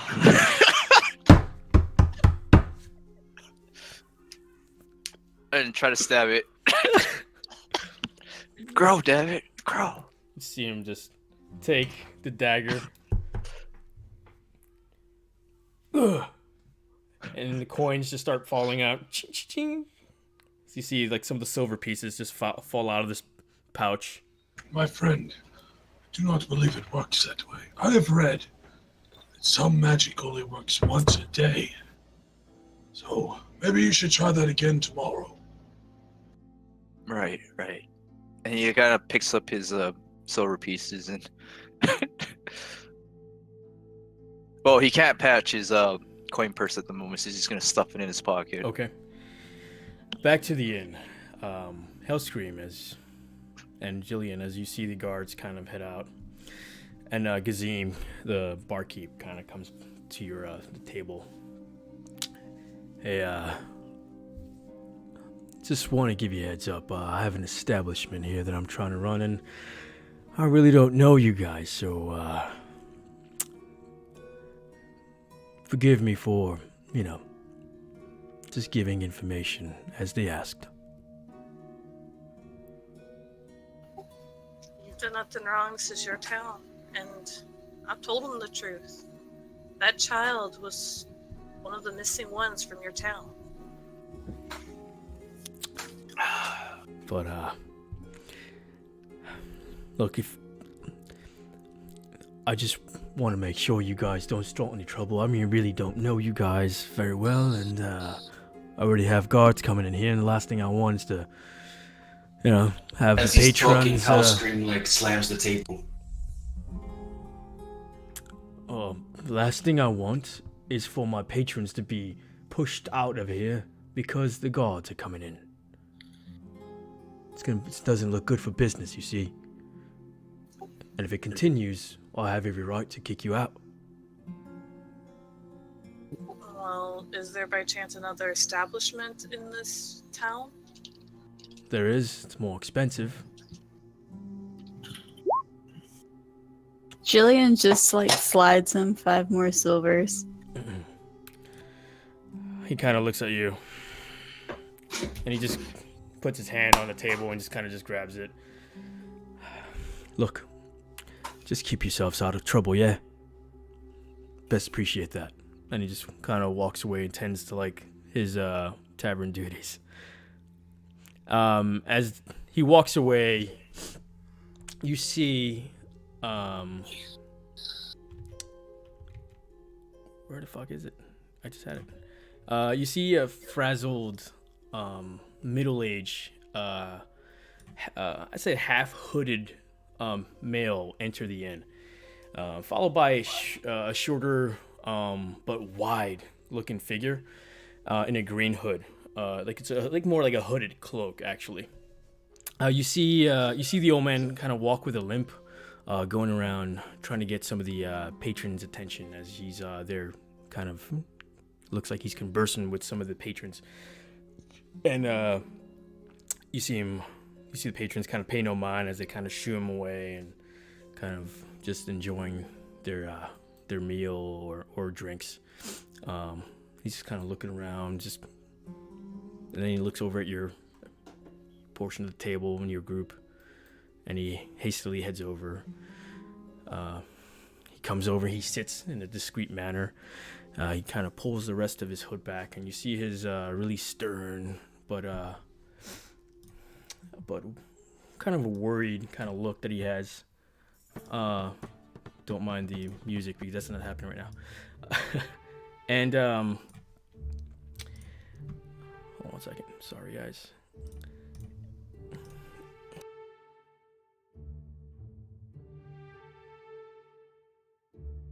Hey, your mic, woman. Sorry. You see the. Sorry. You see his really stern-looking, worried face, sunken eyes, and untamed scruff that he has. It's kind of like covering his jawline. His hair's receding, gray, streaks pushed back. And he looks over at May. Wonder about you, Hellscream, but he takes no mind to it. Oh, I was sorry for intrusion, but possibly the last place or last table I can afford in regards to perhaps a task. He's looking at Yume, looking at Jillian. You see the figure that was following him kind of stand behind him, kind of in this stout posture. On his back, you could see him wear. You see this figure wear a large crossbow, with like this knotted decorative patterns on it. The design is kind of foreign in nature, like rigid but beautiful. So yeah, my name's Foreign, and I'm looking for strong, able folks that can assist me. In doing what? Haha, could you ask, mate? Me son, Wayne. I've not heard from him in over 2 weeks. He's been going on some sort of excursion. Had some colleagues of him in Van here.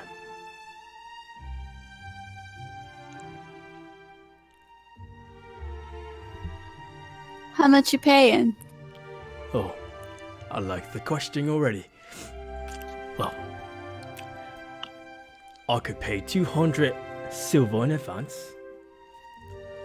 And when you return... Done. Shush, little one. Let him finish. Jillian, 200 quiet. silver up front. And when You were saying? And when the task is completed, the rest which would conclude to 1,000 pieces. Done. I haven't even told you the task. I don't even care about the task. Done. Jillian high fives him. I'm just gonna like. He kind of like slides up his right hand just a little bit, and then discreetly puts it back down. At this point, Mechanicus and Meliodas, you come in. You can see the barkeep, Gazim. He's kind of just looking about. Kind of gives you like a head nod going up as he sees you guys. Then he kind of walks away, tends to his business. In the far corner in the main, say like the main table where it's set up, you can see like a banquet of breakfast. Kind of covering the majority of the table, and you see the rest of your companions, and looks like there's 2 individuals that they're conversing with, the older gentleman and the shorter hooded figure that you really see not much features, I should say. So is Mechanicus and Do I Meliodas? see Mechanicus and them come in? Yes, at this point you could probably see them coming in because the way the door kind of makes everyone's announcements as they kind of. Yeah, I'm just pass like through. waving to get to get them over here. The old man, Foden, as he had introduced himself to, he kind of just looks over where you're waving. So oh, go ahead. So you see Mechanicus walking in, and in his hand he's holding a normal-sized apple, and he's looking at it, and he looks at Meliodas. That is quite strange. It shrank back to a normal-sized apple. That is quite a powerful dagger. I've got plans for this baby. You are very, very powerful sorcerer. You should keep this as a remembrance of the first time you used your power. He grabs it. Power. And he just snaps out. Hey, Hellscream, you want an apple? Throws it. Oh, Catches So, it like a regular fastball. perhaps I shall give you more details of the task. Oh yeah, the details. Right. Please. Wait, yes. who's this guy? Hey, Be quiet. he's paying. He's Quiet. giving us money. We're going on a quest. Is there Fish. food? Is there food on the table? Quiet. Let us figure There's this out. much food. So yeah, I was like, all right, and I'm just start Oh. taking random pieces of food and stuff, handing over to Mechanicus. Oh, you see the old man kind of just looking about. It's like, You guys are a rowdy bunch, I should say. As I was saying, my son, Waynan, he's going on an excursion, near Vanir. he looks about, looks around. On research. I haven't heard from him in days. I fear perhaps something had befallen him. It's not like him to avoid messages, especially in his discoveries. He's from one of those ruins he has. I know I'm not supposed to say that, but being that the ruins have been banned, I've even gone to speak with Guild of Letters, but they deny such excursions. I know they just keep in secrets. Everybody knows the ruins are fine. Many believe it's cursed. Men have returned with their minds lost, as if their consciousness was left behind.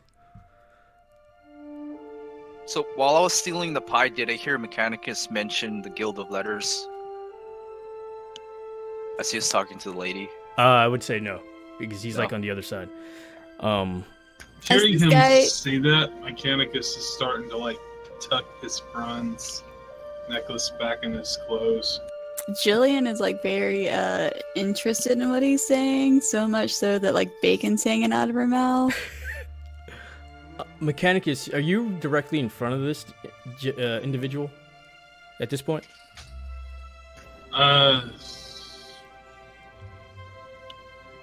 I don't know. Sure, why not? Just He looks at you, and you look at him.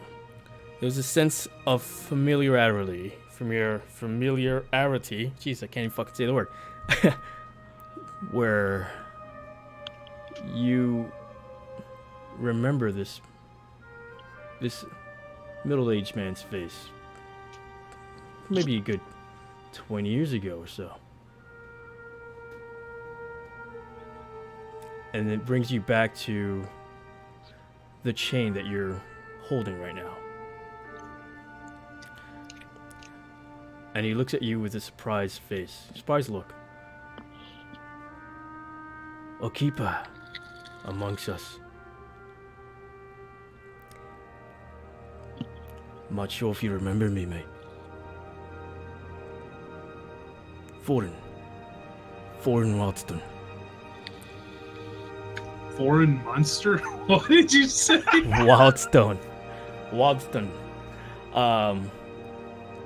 You remember his name due to the fact that good 20, 15 years ago, probably or more, he was part of an expedition in the very ruins that you talk of, and he got in trouble for it. You knew a little bit of it.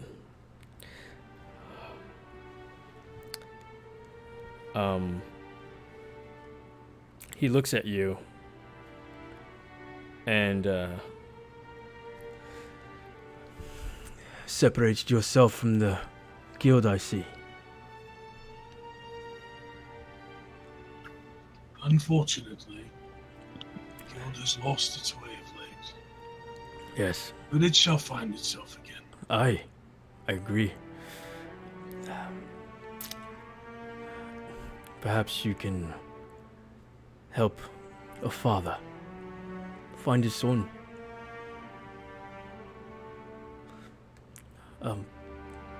With payment, of course. Look, my son is all I have, and he's trying to follow the footsteps of his dad. you remember him you remember the story of that he was hurt in this excursion, or the last one of the last explorations of the ruins, and you remember he lost the title as a seeker, which those who go out and look for said ruins and had been renamed and ranked as something lesser, which you remember as a learner, someone that tutors.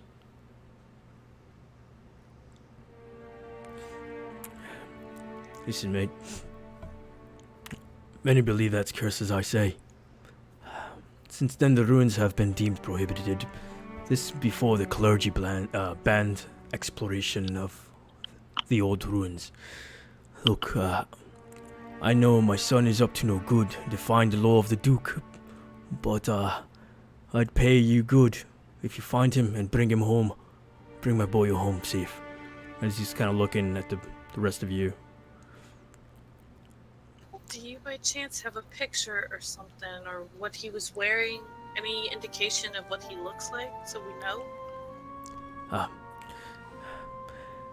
It's a good thing you asked, because I totally don't have any information on him right now. Like DM perspective wise. Broke the DM. Yeah, you did. Yep, that's what I do.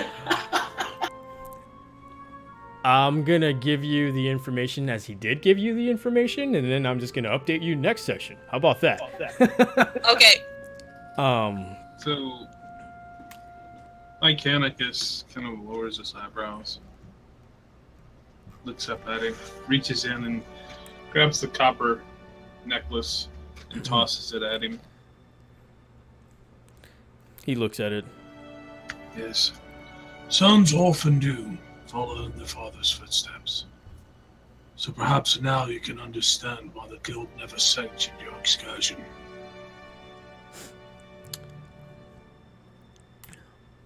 I have no need for such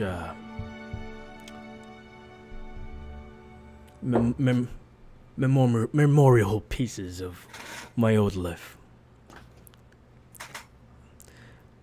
I was upset when I lost it, but once I've rid myself from that, I noticed how it was a burden lifted from me. See, that's my second one. As a seeker, I still have my original.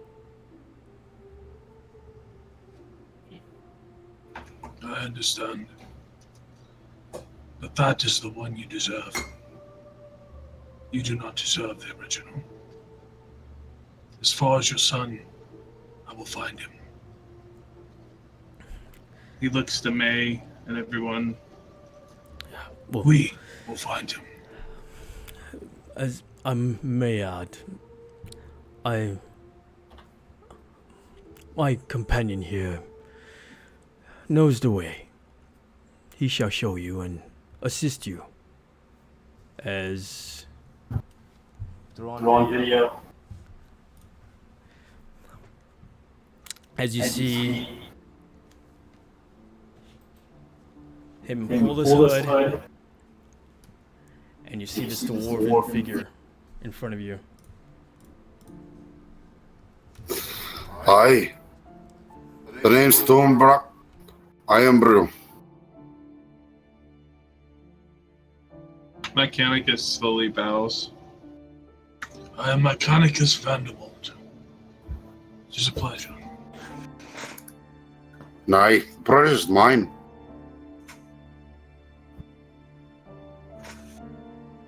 Now, how long has your son been missing?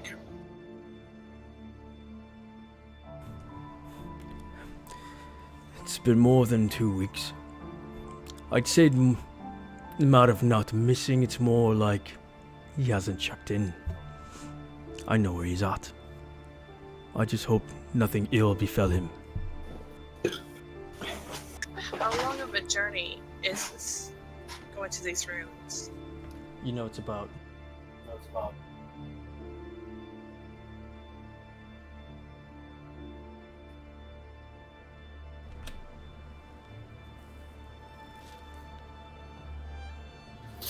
It takes roughly about 3 days to get there.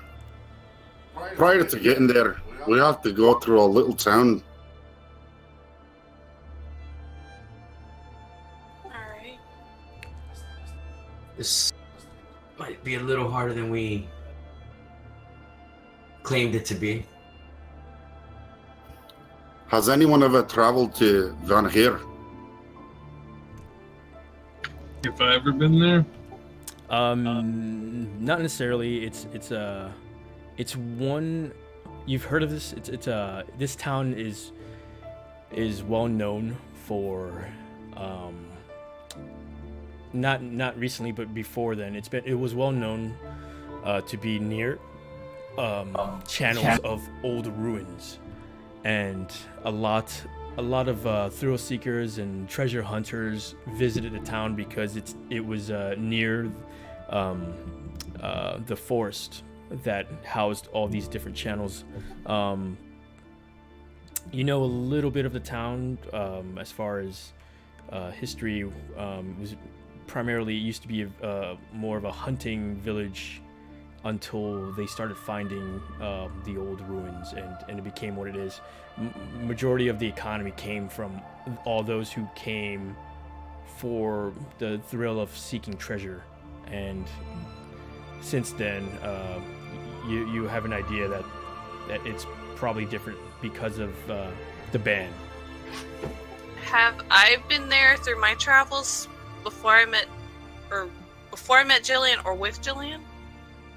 I'd say it's a possibility you passed by, not necessarily just stayed there and have. It is north, but it's not north in the area where you pretty much I'd say like grew accustomed to like the different facilities near the monastery, I should say. Okay. Well, if we haven't been there, it definitely sounds like a place Jillian wants to go. Is there fish there? Who needs fish and there's money? But, There's gold. There's treasure. There is a river that passes by. I'm assuming they might have fishermen's and a catch. Only making the assumption. I can't guarantee that, I guess. Well, I'm sold. Let's do it. How do we leave town without letting these guards know that we're gone? What do you mean by not letting the guards know you leave? Are you in some sort of trouble? I wouldn't say trouble, but rather a predicament. Have you not heard the commotions outside of all the guards everywhere? Oh, we've noticed. What's that all about? Don't worry, guys. I'll take care of it. Hellscream just puts his head down. You weren't even there. You were there at the end of it. Mainly about, you've heard the stories of the missing girls. I believe there was 3 girls that went missing. Well, we found one alive and brought her back, but the person responsible for the missing girls was this town's healer, and he's gone missing. And we're under investigation until they, I guess, figured this out. Ha. Well, that is a predicament. So, the guards don't necessarily want you to leave. Maybe there's a way you can expedite that. Well, in about an hour or so, the child we saved and her mother, we're going to be escorting her back to a location she feels safe. It was hoping before this to find the culprit. Look, me son's out there. I think every moment counts at this point. Like I said, I'll buy you guys time. Just trust me on this one. I may be late, but I'll get you time.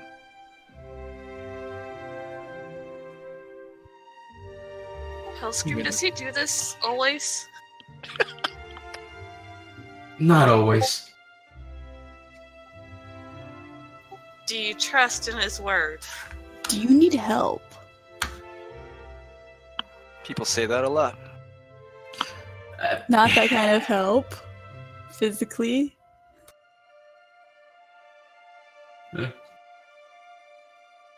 Hold on one second, guys. With whatever you're scheming. Thank you. How did he get way over there? They're in the same room, I think. Shh, it's magic. Okay. Teleported.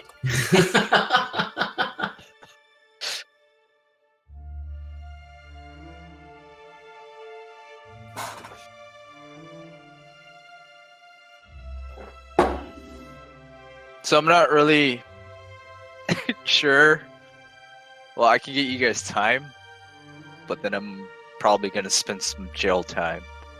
I mean, I can put some people to sleep. Sing them a lullaby. What if we go through, like, at night? The cover of night and just leave? I don't think they're that stupid. Or are they? You don't know. Hell, maybe we'll just, like, split off and we'll say, hey, we'll meet at the house where we all met at originally. At different times. Just try to lose them. Not stay huddled as a group. Or we could just kill them all. That's an option? No. It's an option. I mean, it's an option. Oh my god. We can pretend like I got kidnapped and that y'all are looking for me. I might have an idea. Oh, this can't be good. I will require a very large and dark cloak. I will also require 2 very hot, glowing embers. Mechanicus, what are you getting at? Just trust me. Well, I can buy you the time that you need to slip from the town unnoticed. do you know the shop that Eugenia works for? Maybe we can get something there. I do not. So you need red hot coals and 2 guys. large cloaks. No. She was having connection issues. What have I missed? Sorry. I need 1 large black cloak. It's very important. And 2 glowing red hot embers. 2 glowing. Alright. Let's see what I can do.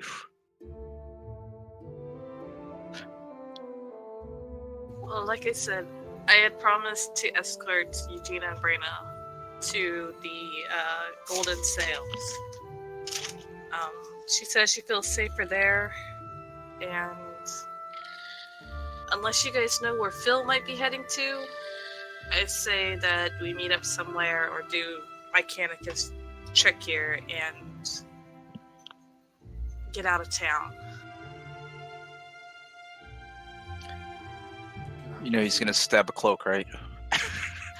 Wait, first of all, we need to figure out, because I look over to Mechanicus, I'm like, you can't run or walk that fast, so we're gonna have to figure out transportation for you. My dear, I will meet you there in due time.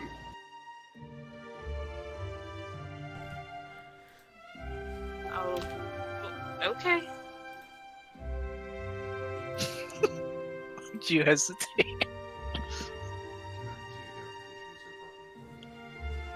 You do know that I still need you, right? So you can't wander off or anything like that.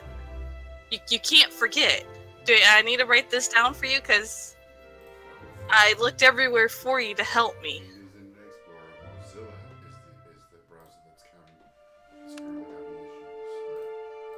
I need you to do me a favor.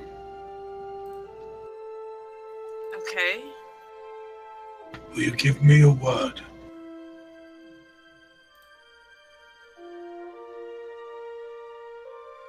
Don't do it. I'm like leaning in close. Yes. Okay. He puts his arm on his shoulder, puts his hand up there, and he looks at you. Find me a large black cloak and give me 2 glowing embers. Alright. So be it.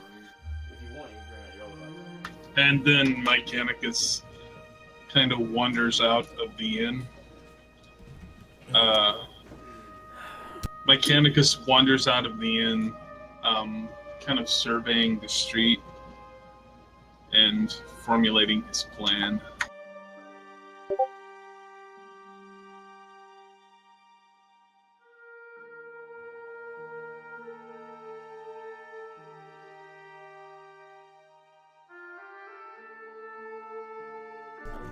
Hey,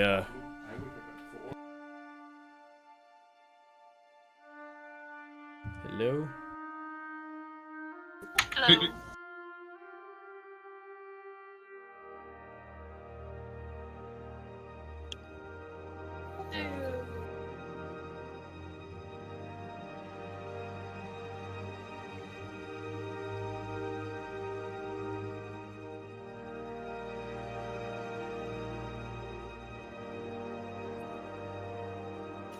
I'm still here, baby.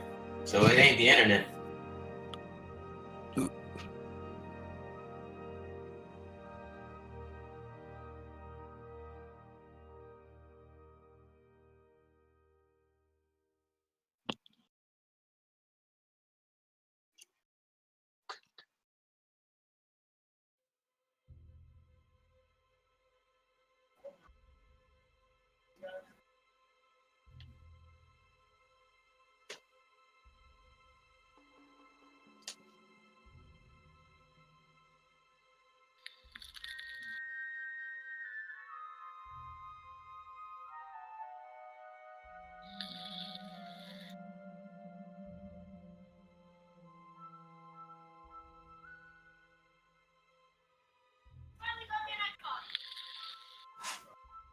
So we went to the ruins, we found the boy, and we brought him back. Totally what happened.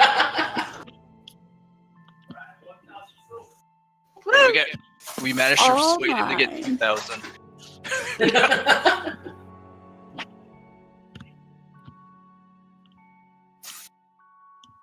Okay. So we're making a game plan on. I'm thinking we're all on board with this whole Mechanicus ordeal about we need to find a large black cloak and 2 glowing embers.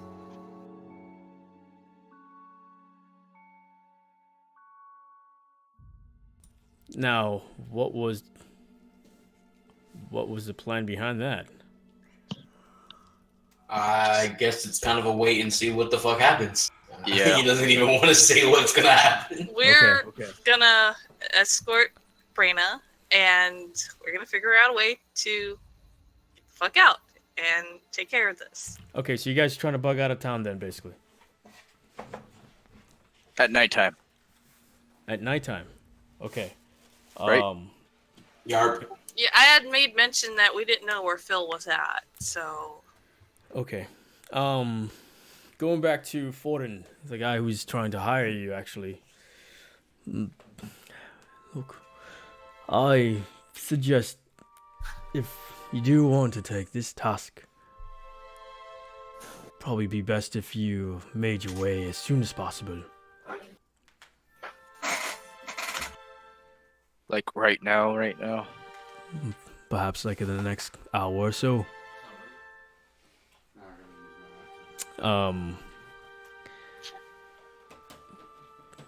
Jillian shoving bacon in like different type of pockets. I go, look, I'm supposed to escort Eugenia and Brina. If you want us to leave now, can you escort her back to the Golden Sails? I don't mind taking someone to their appropriate destination within town.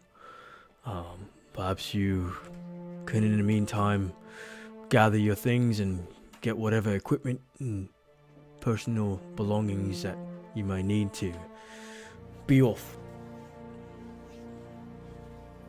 I looked to my Mechanicus and I'm like, what was the room number you were in that we left them in? Room number 3. Yes, that's where the ladies are at. He looks over at his dwarven companion, Thumurok. Look, best voyage for you. Find my boy. And Thumurok just kind of nods, and he, in a kind of solemn voice, "We'll find your boy." And they kind of just nod at each other, and Foden just gets up. Room 3, you say? I shall take the last back. I'll help it out. Just need you to help me as well. Jillian spits in her hand and like holds it out for a shake. To seal the deal. He looks at you.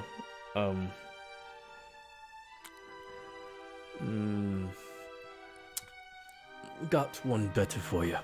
And he just takes out a pouch and puts down a large sack, which you can hear perhaps be coin as it sits it on the table. That's the 200 up front, I promise. Immediately snatches it up. Smacks her hand as she does. Dexterity check. Against her ass? God damn it, man. You can do it. Hold on a second. Oh, nice! Oh! That's a fail. It's an automatic fail, yes? Rule is written, a critical fail means a fail, no matter what the number was. I That's thought hilarious. that in a contest that there was no failing. Yeah. If it's a contest, there is no failing for that, but it's up to the DM. Yeah. Yeah. The way I see it is that she pretty much messed up trying to grab it at a critical fail. It was more of her tipping it over. It was more of like she went towards it and tipped it over, and Hellscream wasn't even there on time to like even slap her hand. How about that? That's what happened. Did she like slap it towards Hellscream? Yeah, it almost fell out. Like the coins almost fell out of the bag. Basically, you see like one coin just kind of starts bouncing across the table. Hold on 1 second. She's a huffing and puffing away now. Alright, I think that we should hurry up and try to get out of here. Do you think we need a distraction, or should we just get some horses or whatever, and whatever the gear that we need, and just go? Wait. Is the dude like at the table? Which dude? The guy that offered us the job.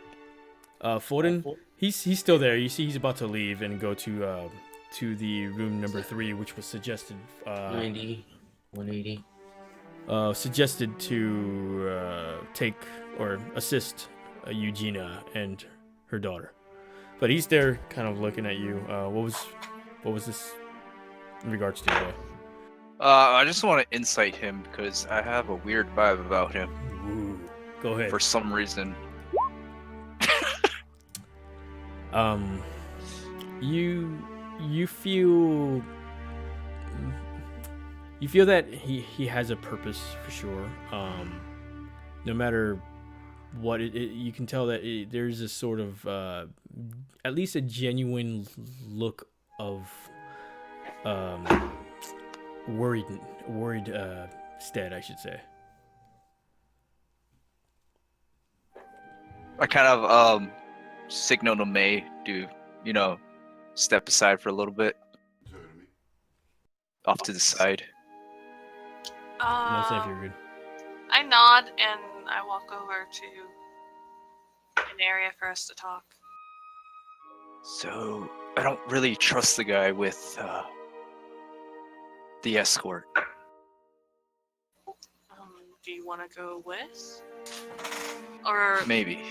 Split the money up, figure out what we need, and ask my Mechanicus if we're still going with this plan or just hightailing it out of here without the distraction. And we'll escort them together. Alright, just at least let me to shadow him. Just to make sure. Is there like a coat rack or something with cloaks hanging on it? Within the tavern? Yes. Not necessarily. You feel that most of the sailors that come in here kind of throw it in a corner when of all their stuff put together if they come in with the coats of that nature. But some of them try to avoid having their shit not on them because of sticky fingers, though. Okay. What about a blanket or something?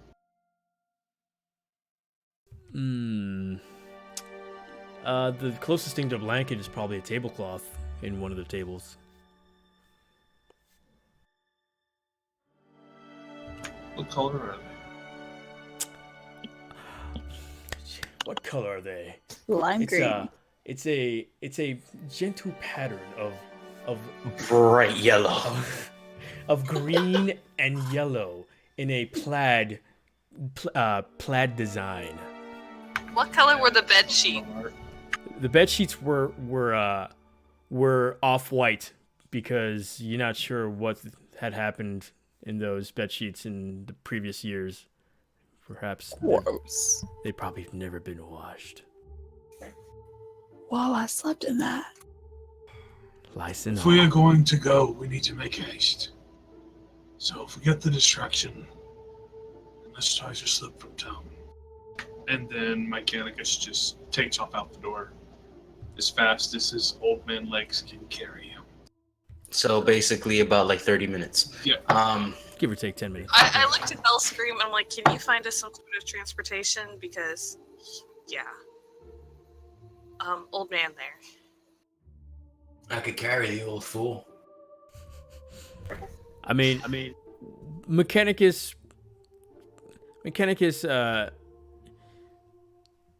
you have a set speed, so I don't know how much true nature you want to go with that. But for the most part, people that you've traveled with, May and Jillian, you've kept up with them, even though you probably straggled a little bit towards behind them. But you've kept up with them in your travels.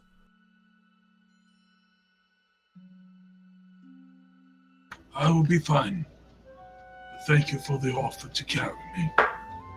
And then he just keeps walking. Alright, let's try to go get some goods and stuff for our travel and just leave, because, we need food and whatever else that you guys can think of.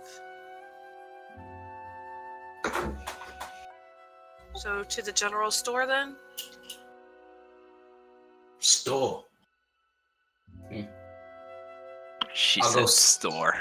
I just looked to you guys like, why are you making fun of the store? I shall go scavenge for food. Well, then give me some of the silver so I can go get what I think we need. So I did the math in my head. I think it's about 33 silver a piece. Alright.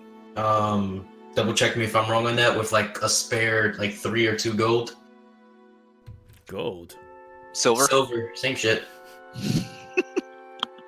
Yeah, it would be 33.333. With like, yeah, so there's gonna be like 2 silver spared. Yeah, 2 silver spared. I say we divide it evenly here, in front of each other. That's in the after open. reading the note, I kind of like don't trust anybody with money at the moment, because everybody was in the bar scuffle here, That's fine. except May. Obviously. So I know she doesn't have the sticky fingers. I just kind of hold out my hand for the money. So I open up the pouch and I start dividing it equally. Now what do we do with the 2 spare silver? You know what? I give the 2 extra silver to May and grab something useful for us. Alright. Yeah. Oh, okay. And I'm just gonna be take right the back. Hold on. 2 pieces. Okay.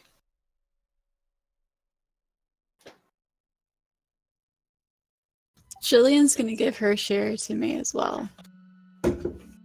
Our whole share? Her whole share. Why? Okay. Why? I'm gonna find that very suspect. That means you got money. Okay, I'll take it and hang on to it. Alright, now here's the real question. Banana nut or mango pineapple? Banana nut. Mango pineapple. I need tiebreakers. Mango pineapple. Anything in a nut. Ah, it's 2 and 2. It's just say banana pineapple nut, mango pineapple. Testing. Tickles. Hi. Coffee. Fuck. He's back. Spark. Really don't know which one to choose. Well, what do you have currently in yours? I literally just swapped it out. Like I had to change coin. What's that symbol thing that you just popped up? It was the image. I think probably like itself just trying to load up. Banana nut. You know what? Just flip a coin. My coin was you guys. Oh, Well, apparently we're tied here, so that's not working. roll a D2. Yeah, there you go. All right, in the art of fucking D&D. Yep. D2. So 1 is banana nut, 2 is mango pineapple. Two. I don't know why we're so excited about this. Mango pineapple! Yeah. No. I mean, I don't know about anybody else, but it seems like you already had your mind set. No, I didn't. I was waiting for somebody to get the tiebreaker. I got this. It's called Sour D's nuts. No, it's actually called Sour D's. Really? Yeah. You got It's the right backwards, but No, it looks right on my end. I mean, it's backwards for you, yeah, but it's definitely right on my end. Sour D's. A friend of mine, he got crunch berries yesterday. I was like, oh my god. this one tastes like sour gummy candy. That's a little interesting. So you guys were gonna head to the general store, you said? I am. I don't know about the rest. Okay. They're going scavenging. I'm going to scavenge for food. I am tailing the guy that offered the job. Still stuffing her pockets with bacon. You've managed to stuff, I'd say, about 7 pieces of bacon right now. 7 strips of bacon.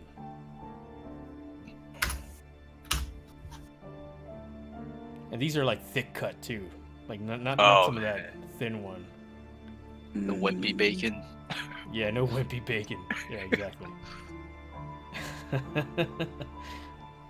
There's no wimpy bacon here. So I'm gonna catch up to my Canicus and just be like, look, I'm heading to the general store. Do you want to come with to see if there's anything that you need before we actually head out? Icanicus looks over. No, thank you, young one. I'm going to the library to study, and then me and Aegon are going to have lunch. Wait, what? Thank you. And he just keeps walking. I'm just like standing still, just staring at him like, did that really just happen? He wanders up to one of the guards. Excuse me, have you seen Archkeeper Aegon? I am to meet with him. You're right, old man. I think you probably need to sit down and rest. I intend to sit down when I find Aegon. Can you show me his location? Yeah, sure. It's right in that inn that you probably just came out of. Perhaps you find your friend in there. I come from there. The guard's kind of looking at his like buddy that he's pretty much patrolling with. It's like, this officer is mine. I thank you. And then he just starts wandering like aimlessly down the street and just cuts off onto a side street, just wandering. Did I see that interaction?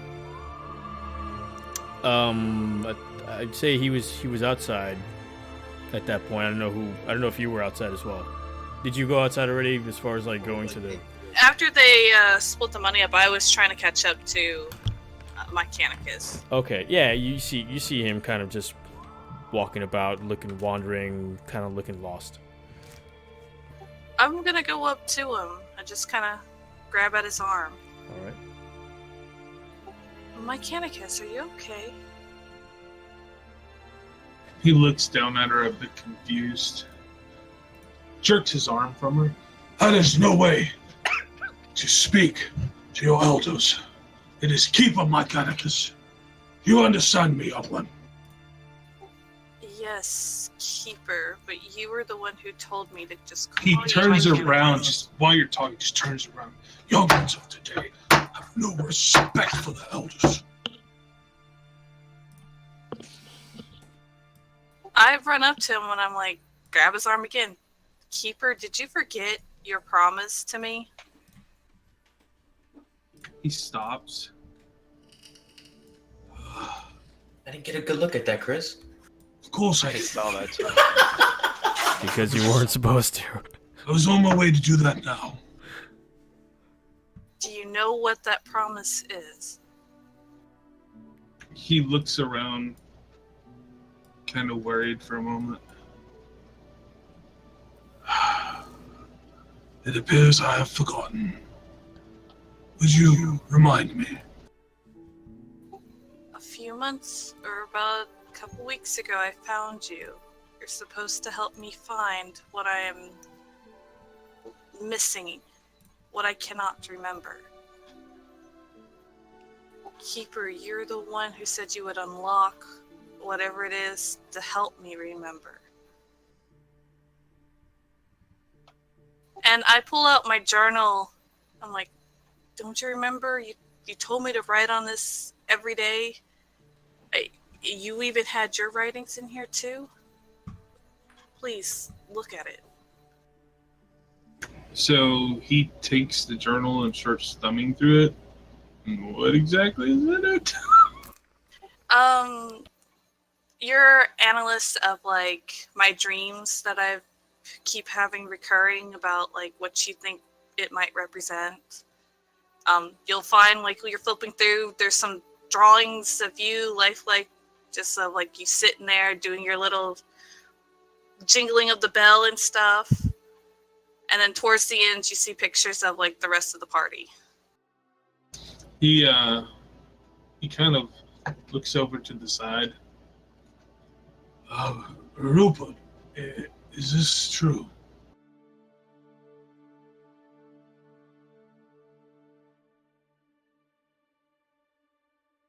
Give me 1 second. I know Rupert. Hold on.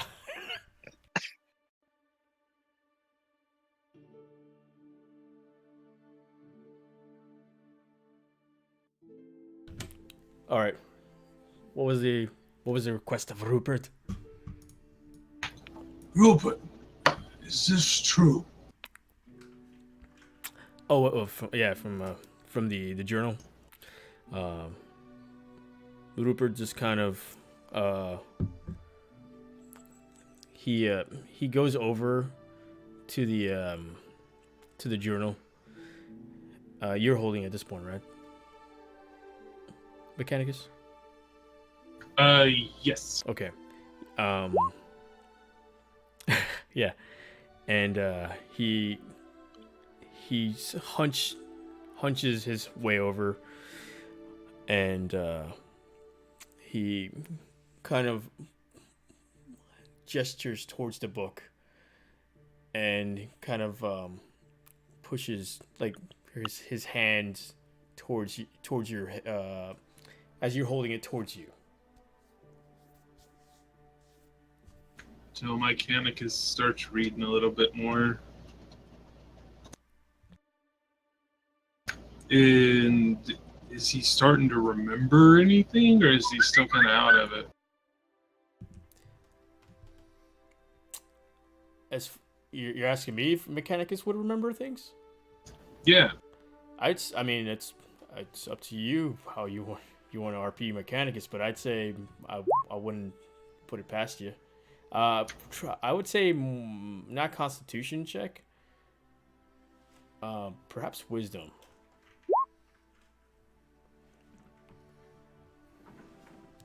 And as you look at the book, you see images kind of start flashing through your mind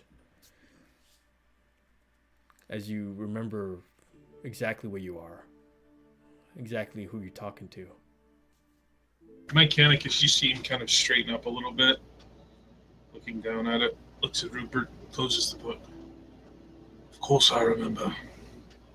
And hands her the journal back, and then starts walking. We need to get to the general store so we can get out of here.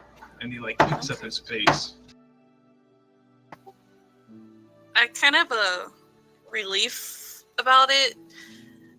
And as we're walking, I'm making a quick note into my journal about today, that everything that's kind of going on as we're walking, and putting in big, bold words like, I know you might have forgotten this, Mechanicus, but always know to remember and trust this journal. And I'm going to follow him to the general store.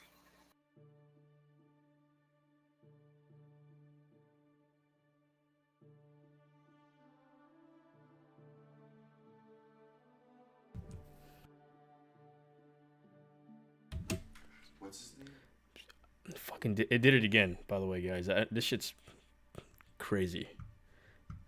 Like, once you see the recording, you're gonna see what I'm talking about, where everybody just disappears. You guys still hear me, right? Yep. I don't understand what's fucking happening today. This is the first time it's ever happened. You're being hot. Yeah. Let's just take it back while I'm here trying to fucking fix shit. Let's take it back to the tavern right now. With Thumruk, as you are sitting in front of the rest of the gang, Hellscream, Meliodas, and Jillian.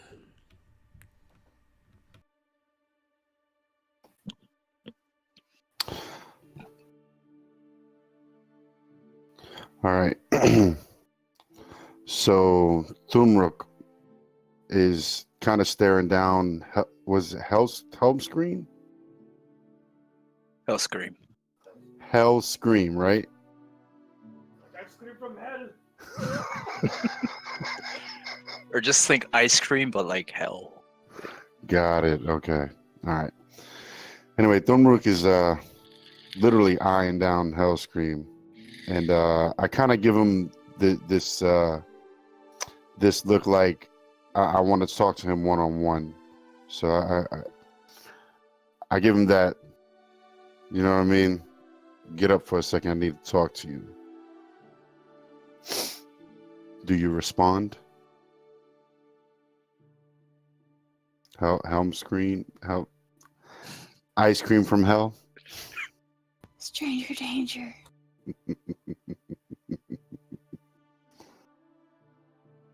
No. Okay. All right. Well, since he doesn't want to respond, I'm going to go to him anyway. I'm sorry, what happened? Anyway, so Thumruk is eyeing you down, and he's giving you kind of a look as if to step aside. He wants to speak to you one-on-one. So it literally is a resemblance that he goes like this. Do you respond to it? I just go ahead. All right. So I moved to the side, kind of in a way where we're still within sight, but not in a radius where you can hear the audio. You can't hear us. Jillian staring you down. All right. So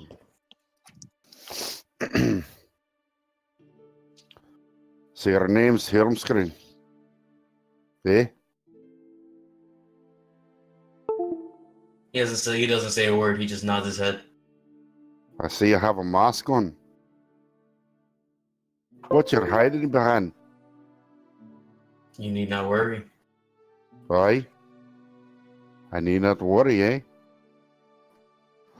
How about I tell you something that you might surprise? Aren't you an outlander? You can say something along that line. Aye. You have a mask. I'm not from here, so yeah, I'm an outlander. I just want you to know. I see through the mask. And I'll be watching you. You understand? We'll see about that. You don't want to test me. We shall You see. may be outlander, but I'll take you out from these lands if you step across any part of my land or the agreement that we have. I don't trust you. You don't have to trust me, but we will work together. And just for the record, I don't like your beard. It's not my beard you have to like. It's the silver that we're paying you. That's why I'm here. With the amount that we're giving you, you might as well love me. I haven't been paid yet. You'll see it. Get the job done. Then why are we talking? Because I don't trust anybody, especially outlanders. You catch my drift. As I look down at him. If you say so. Just remember, it doesn't matter whether you look up or down. It's when you're dead, you're not looking at all. And I just walk away. As he walks away, I'm like...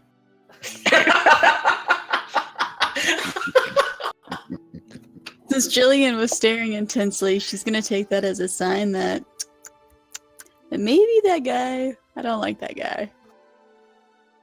This could be good. Real good.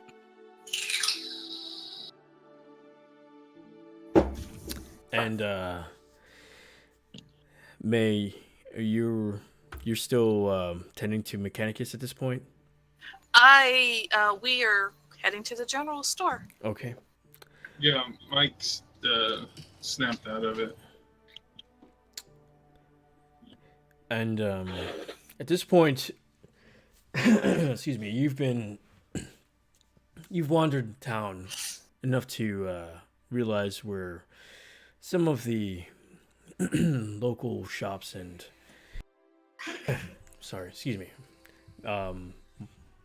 marketplace and areas of interest, I should say. You've managed to pass by this one particular shop. It says in the top, Hugo's Hearthale.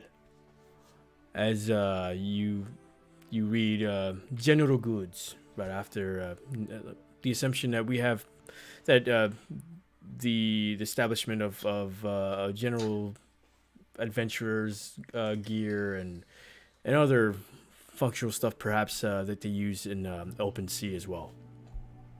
And I'm gonna enter. Mechanicus is going to follow her inside. All right. And you see this, it's a fairly decent establishment as far as size goes. It's more of a as you enter, because it's one of those buildings where it's attached to other establishments, and it's not necessarily a standalone establishment. As you enter, you can see it's pretty much a long path coming towards the counter where the clerk resides. You see this fairly young looking it's a small folk, as you get closer, resembles a gnome. Actually, it's super small, smaller than Jillian herself. And you approach, and he, with this squeaky, voicey manner, as you can see him, well dressed in fine clothing and nice green tunic. He has black hair, kind of in a curling fashion, where it's pretty much, you see curls like everywhere whirling about. You see a little bit of chin scruff, kind of going into like a little point. Oh, visitors! Oh, and glorious! How may I help you? I just want to look around first before I decide on exactly what I want. Perhaps a lamp. And he's like ruffles like behind the counter, and like he just disappears from how short he is, and you can tell he's like climbing onto something as he comes back up behind the counter, which the counter stands about waist high to you, but he just clearly just disappears as he goes down and comes back up, and he's like holding a lantern. He's like, perhaps shovels, and he's like rummaging. You hear him like dropping things, and he just picks up like 2 shovels, and like one of them drops. That's still in good condition, I should say. Please, we have plenty of candle holders. Delicate ones too, because I've broken that one right there. And one that's very intriguing. As you can see, all the decorations. It's a very fair price, I should say. Where would your traveling gear be at? You're muted. I don't know if you're talking to me. Oh, can you hear me now? Am I the only one I that heard hears you. things? Oh my god. Did I just... Yeah. I just made a mess and I can't hear you. Go ahead. I'm sorry. Oh, okay. I was asking, where are your traveling gear? Like rations, dry goods, stuff like that? You have like rice? You speak of rations. Oh, I might have some jerky. Oh, yes. Beans, dried beans. I have dried beans. There's a large tanky. There's a large can in the back. Hold on, and he just runs in the back. Rummaging again. You hear like things falling, boing, and something just sounds like it clatter and broke, like shh. And he's like just runs back and he climbs back to the counter. It's like, yes, we have a can of beans, and he's like trying to like open it, and as he does so, like something pops out of it, like if it was like some sort of one of those joke cans, and he's like, oh dear, oh no, that's not the beans, and he just kind of just drops it and then goes underneath the counter again, and you just hear him just like rummaging right now at this point. Oh, Lycanicus, is there anything that you need? Not from this strange little fellow. I just looking around. Do I see any rope? Because mine unfortunately was tied around Victor, so I'm looking for rope. You see a couple of lassos, like in a circular kind of like pretty much roped. Fucking details like escape me right now. They're pretty much put together like in a loop fashion. There's a couple of them actually. You can see one on the wall on the far right, next to one that looks like it's made out of hemp, and one that looks like it's made out of some sort of fine hair. I'm gonna grab the hempen rope and put it on the counter. As I'm looking around, I'm gonna see if there's any like flask of oil. I would probably also grab some jerky if it's out. Okay. Yeah. He comes back actually, and he comes back with the jerky. He's like, I couldn't find the beans, but I do have this 10-day-old meat. As long as it's edible, that's fine. I believe it is. It should be I good. can make that work. I should be able to make that work. Lycanicus's eyes get a little bit big as he slowly looks You found the rope. I looked to where was that? Hit his back, like pat his back, and I'm like, "Don't worry, Lycanicus, I got this. It'll turn out great. It'll taste fine." I found your rope up there. Do you have any? Oh, look at the other one. Flask of oil? Do you have oil? Oil. Yes. Oil. A cooking type or cooking or other. Yes! And he just runs down again, disappears, and he comes right back. It's like, yes! And he's like holding this jar, and there's like this black, tarry looking liquid as he's like swishing about. I believe this is oil. And he's like trying to open it. Oh. You don't need to open that. Oh. That should be fine. I got another one if you want. No, that one's fine. And do you have any like ball bearings? Oh. Let me think. Nope. Nope. Okay. Marbles? Yes! I have marbles!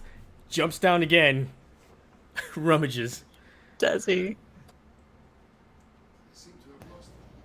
He has probably lost those. And then you hear, and you behind the counter you see marbles scattering all over the floor, just like rolling everywhere. Oh dear! Just gonna go over and grab a handful and gently lay them on the counter where they're not rolling. And I'm like, okay, how much is all of this? The rope. Got oil. Oil. And I'll give you a discount for those, since it's only about 10 marbles. Oh, I'd say 20 copper. We say even. Wait, no. Yes. 20 copper, and I give him 20 copper. Glorious. And I just load everything into my pack. And he just grabs the coins. You see him just disappear for a quick second. And you just hear like more rummaging underneath like the counter. How long was the rope, and how much jerky did I get? You have I'd say 3 days worth of jerky. And the rope is a 50-foot hemp rope. It's just your typical 50-foot hemp. And you got, let's say, 10 marbles, which will count as ball bearings. And is the oil just like a normal flask of oil? Yes. Okay. 1 flask of oil. Oil. Mechanicus kind of leans over and looks over the counter. Excuse me, strange little creature. Yes. Yeah. Oh. You're right there. How? Yes. Can no, back away from the counter. Back away. As he's kind of looking at you. It's like Mechanicus slowly backs up a little bit. And then he climbs the counter. Good. Yes. How may I help you? Would there happen to be a flower shop in town, or perhaps an herbalist? Flowers? Yes, I need a rose. It's a red flower with thorns. Flowers? You got a date? Huh? Yes, I have a date. He's just kind of like raising his eyebrows like,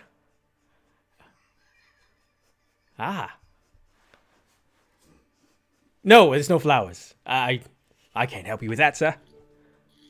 Yes, but do you know of someone? Oh, I have perfume. Perhaps you might want a sample. It might make you smell very nice. Fancy, I should say. No, thank you. No, it's right here. Honestly, sir. It's kind of like... Everything else he had a problem with, but he found the perfume out of nowhere, and he's like spraying it in the air, like in front of you.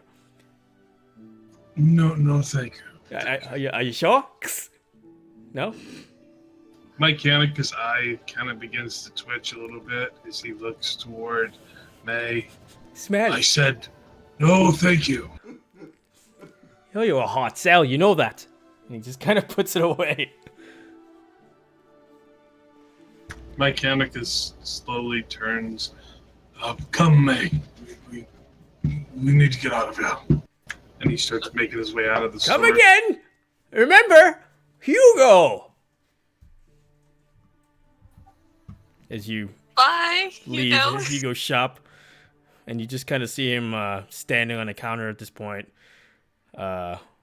wondering, like, where probably some other trinket that he has hidden within his general store. Them creatures are always so annoying. The last time I had to deal with one that bad, I was at a celebration. It was called Rusev Day. Yes. You're gonna have to tell me about this Rusev Day. There's not much to tell.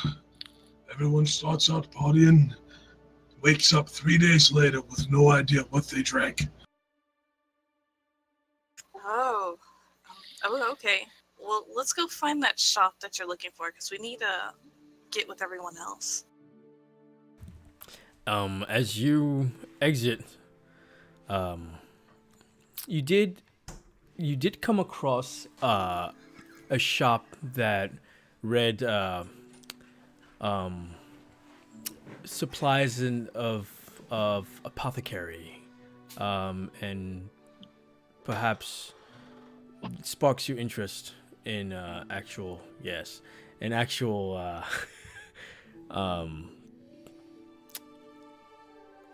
I'd say herbless goods. Before we enter there, can I check to see if we're being followed by the guards? Make a perception check.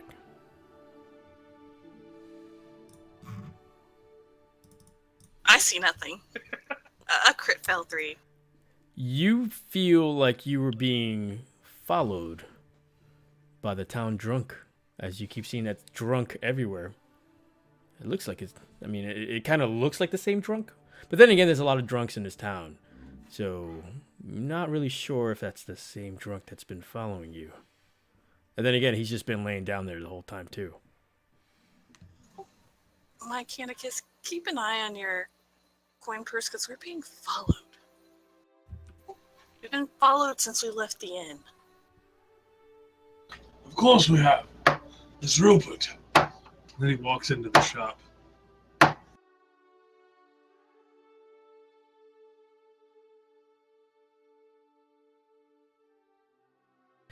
All right, so you come in to the apothecary's shop. Just want to make sure that's what you said, right? Okay, yeah. So yeah, you enter. You see this human male, like I'd say about maybe like in his late 30s or so. He has a very thin, long stash that kind of jets out, peeks out like outward, and you can see his very slick shaved face. As you can see, he's very formal looking, wearing these very I should say very fine looking silk tunic. He greets you as you enter. Well, welcome to my shop. How may I help? I'm looking for a red rose. Like an actual rose. Yes. We might have a couple of petals, but not a rose of its entirety, I should say.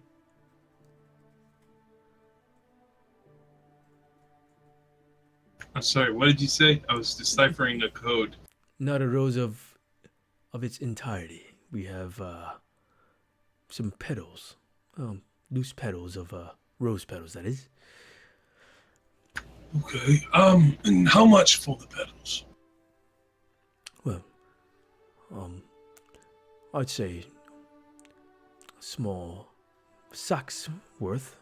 Runs you about 10 copper pieces.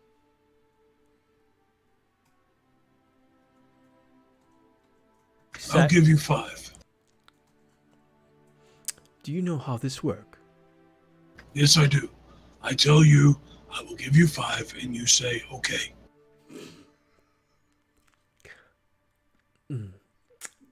I'm not sure if you've never haggled before. I don't think haggling works that way in most circumstances. Unless, of course, you're misinformed as to how haggling works, and I'm actually telling the truth. He's starting to get confused at this point. You see, my friend, I am a keeper of knowledge. Therefore, I'm a very learned man. As you can see here, this is my medallion of the God of Letters, and signifies my intelligence. Therefore, you're wrong and I'm right. Right, roll a persuasion check at this point.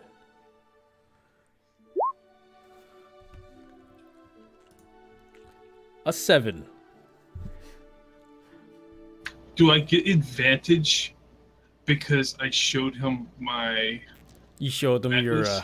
your chain? Yeah. Sure, you can get that 10. Alright. Listen, I have many characters that come through that door, and none of them are as disruptive of my morning as an old fella like yourself. If you're gonna take in the account of trying to haggle me when I've already set my prices, you were in a wrong establishment, and you might perhaps go somewhere else. So, where are the rose petals at? He didn't show you. He just told you like a sack. Like he told you how much. It's like how much and worth basically. Like a sack. A sack when he did it, it's like about this, like a sack this big. Okay. Like it wasn't like a small tiny pouch. It was like a large, like a, I would say about like a. Yeah, like a football, but not too much oval, kind of like this much. Gotcha. You're correct, and I do apologize. Might I see the petals before I pay? Might I see the crowns before I show? My Canicus pulls out. When he says crowns, you know it as copper. Yeah. He pulls out and shows a silver. Ah. He just. Then he drops it back into the coin He just purse. kind of goes away for a quick second. As he goes away, he pulls a draw. Like you see him like going through a draw, like behind the counter. Is there like a back room? Yeah. As soon as you enter, you can tell that there's like another. It's like a passage that leads to like another door. Okay. As he does so, Mechanicus leans over to Rupert. Go over there and knock on that door when he puts the petals on the counter. Rupert just goes over, and you see him kind of hover towards the area over there. Okay. Mechanicus is just standing there waiting for the guy to come back.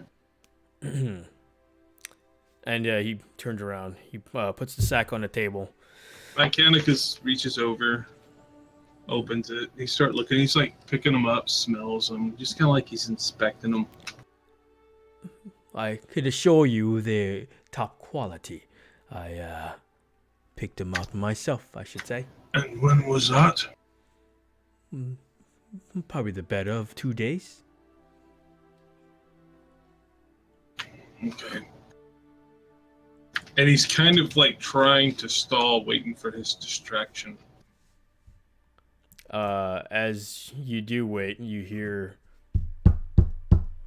and the gentleman kind of looks over. It's like, who is it?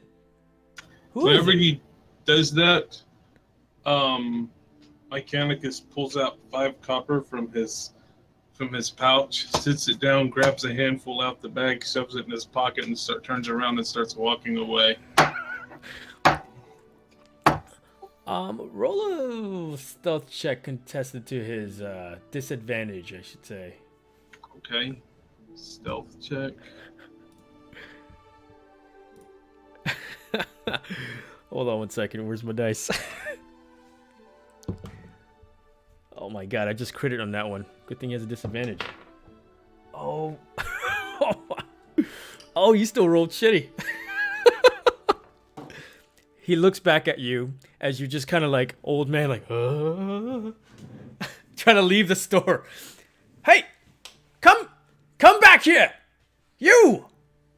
As he's just shouting at you as you're heading outside the door. Did I hear how much the flowers were since I was in there? Oh, you were inside. Yeah, you heard how much he was supposed to give him. I just go in front of the that? guy and 10 hand him. copper. I hand him 10 copper. Actually, I'll hand him like 15 copper. Sorry for the trouble. He's not all there.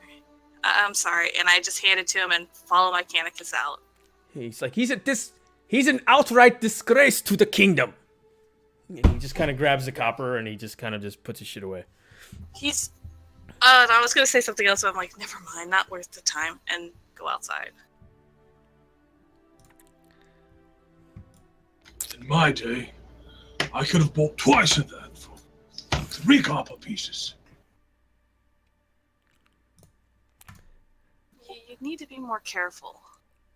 As we head back to the inn, Hellscream, Meliodas, and Jillian,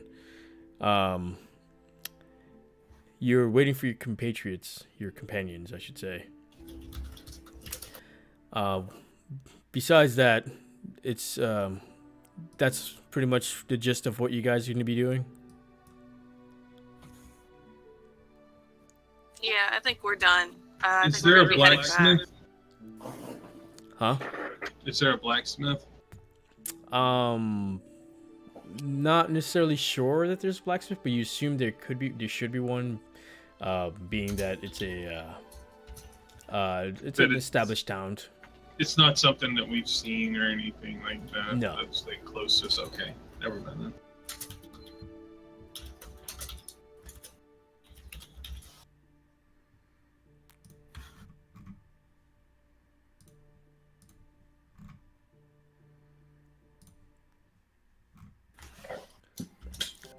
So you guys head back to the inn. At this point, you could see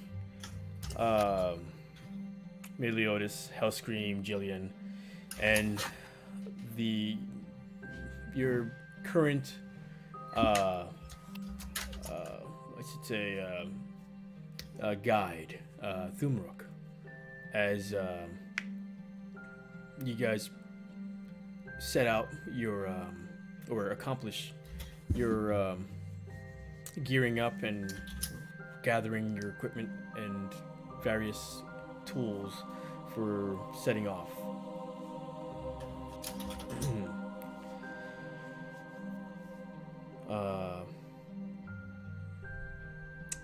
You see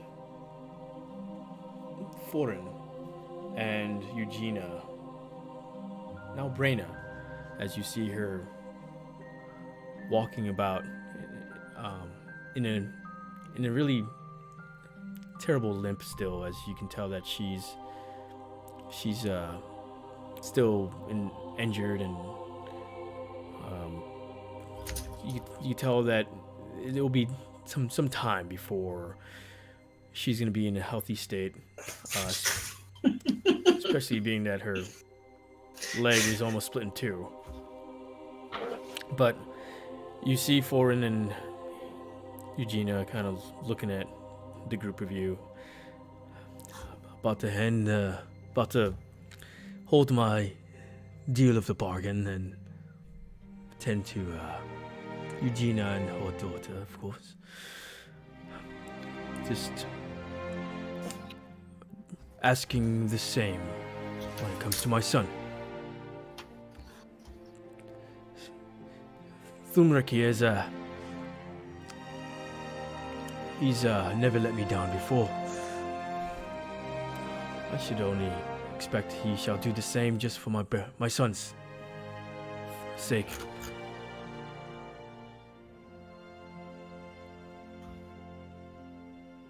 Well, we are going to leave as soon as we can. Thank you for escorting her, or escorting them back.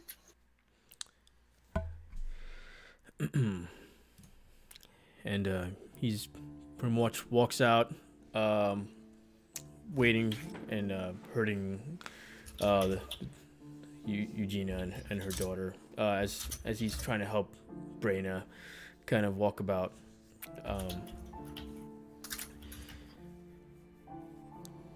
As she walks out of the establishment,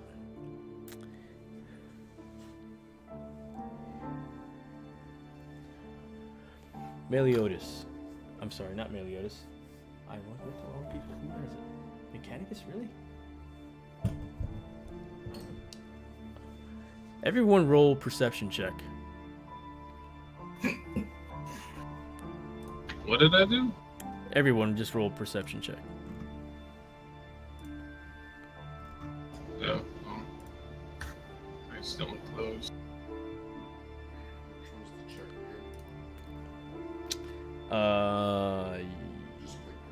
Yeah, just kick him. Yeah. For an instant, as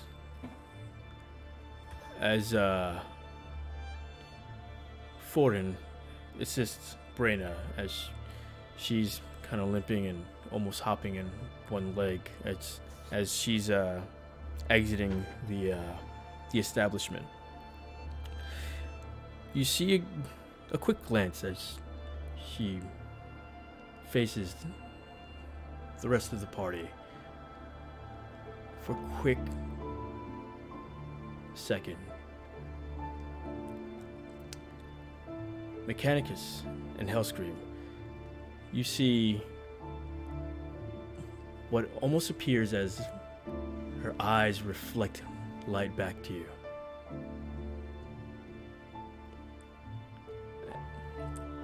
And then it was gone. And that's where we're gonna leave off tonight. It's this terrible night of technical difficulties, guys. I'm so sorry. Felt like I've been Still bogging the okay. whole game. It's a good session. Yep. Fuck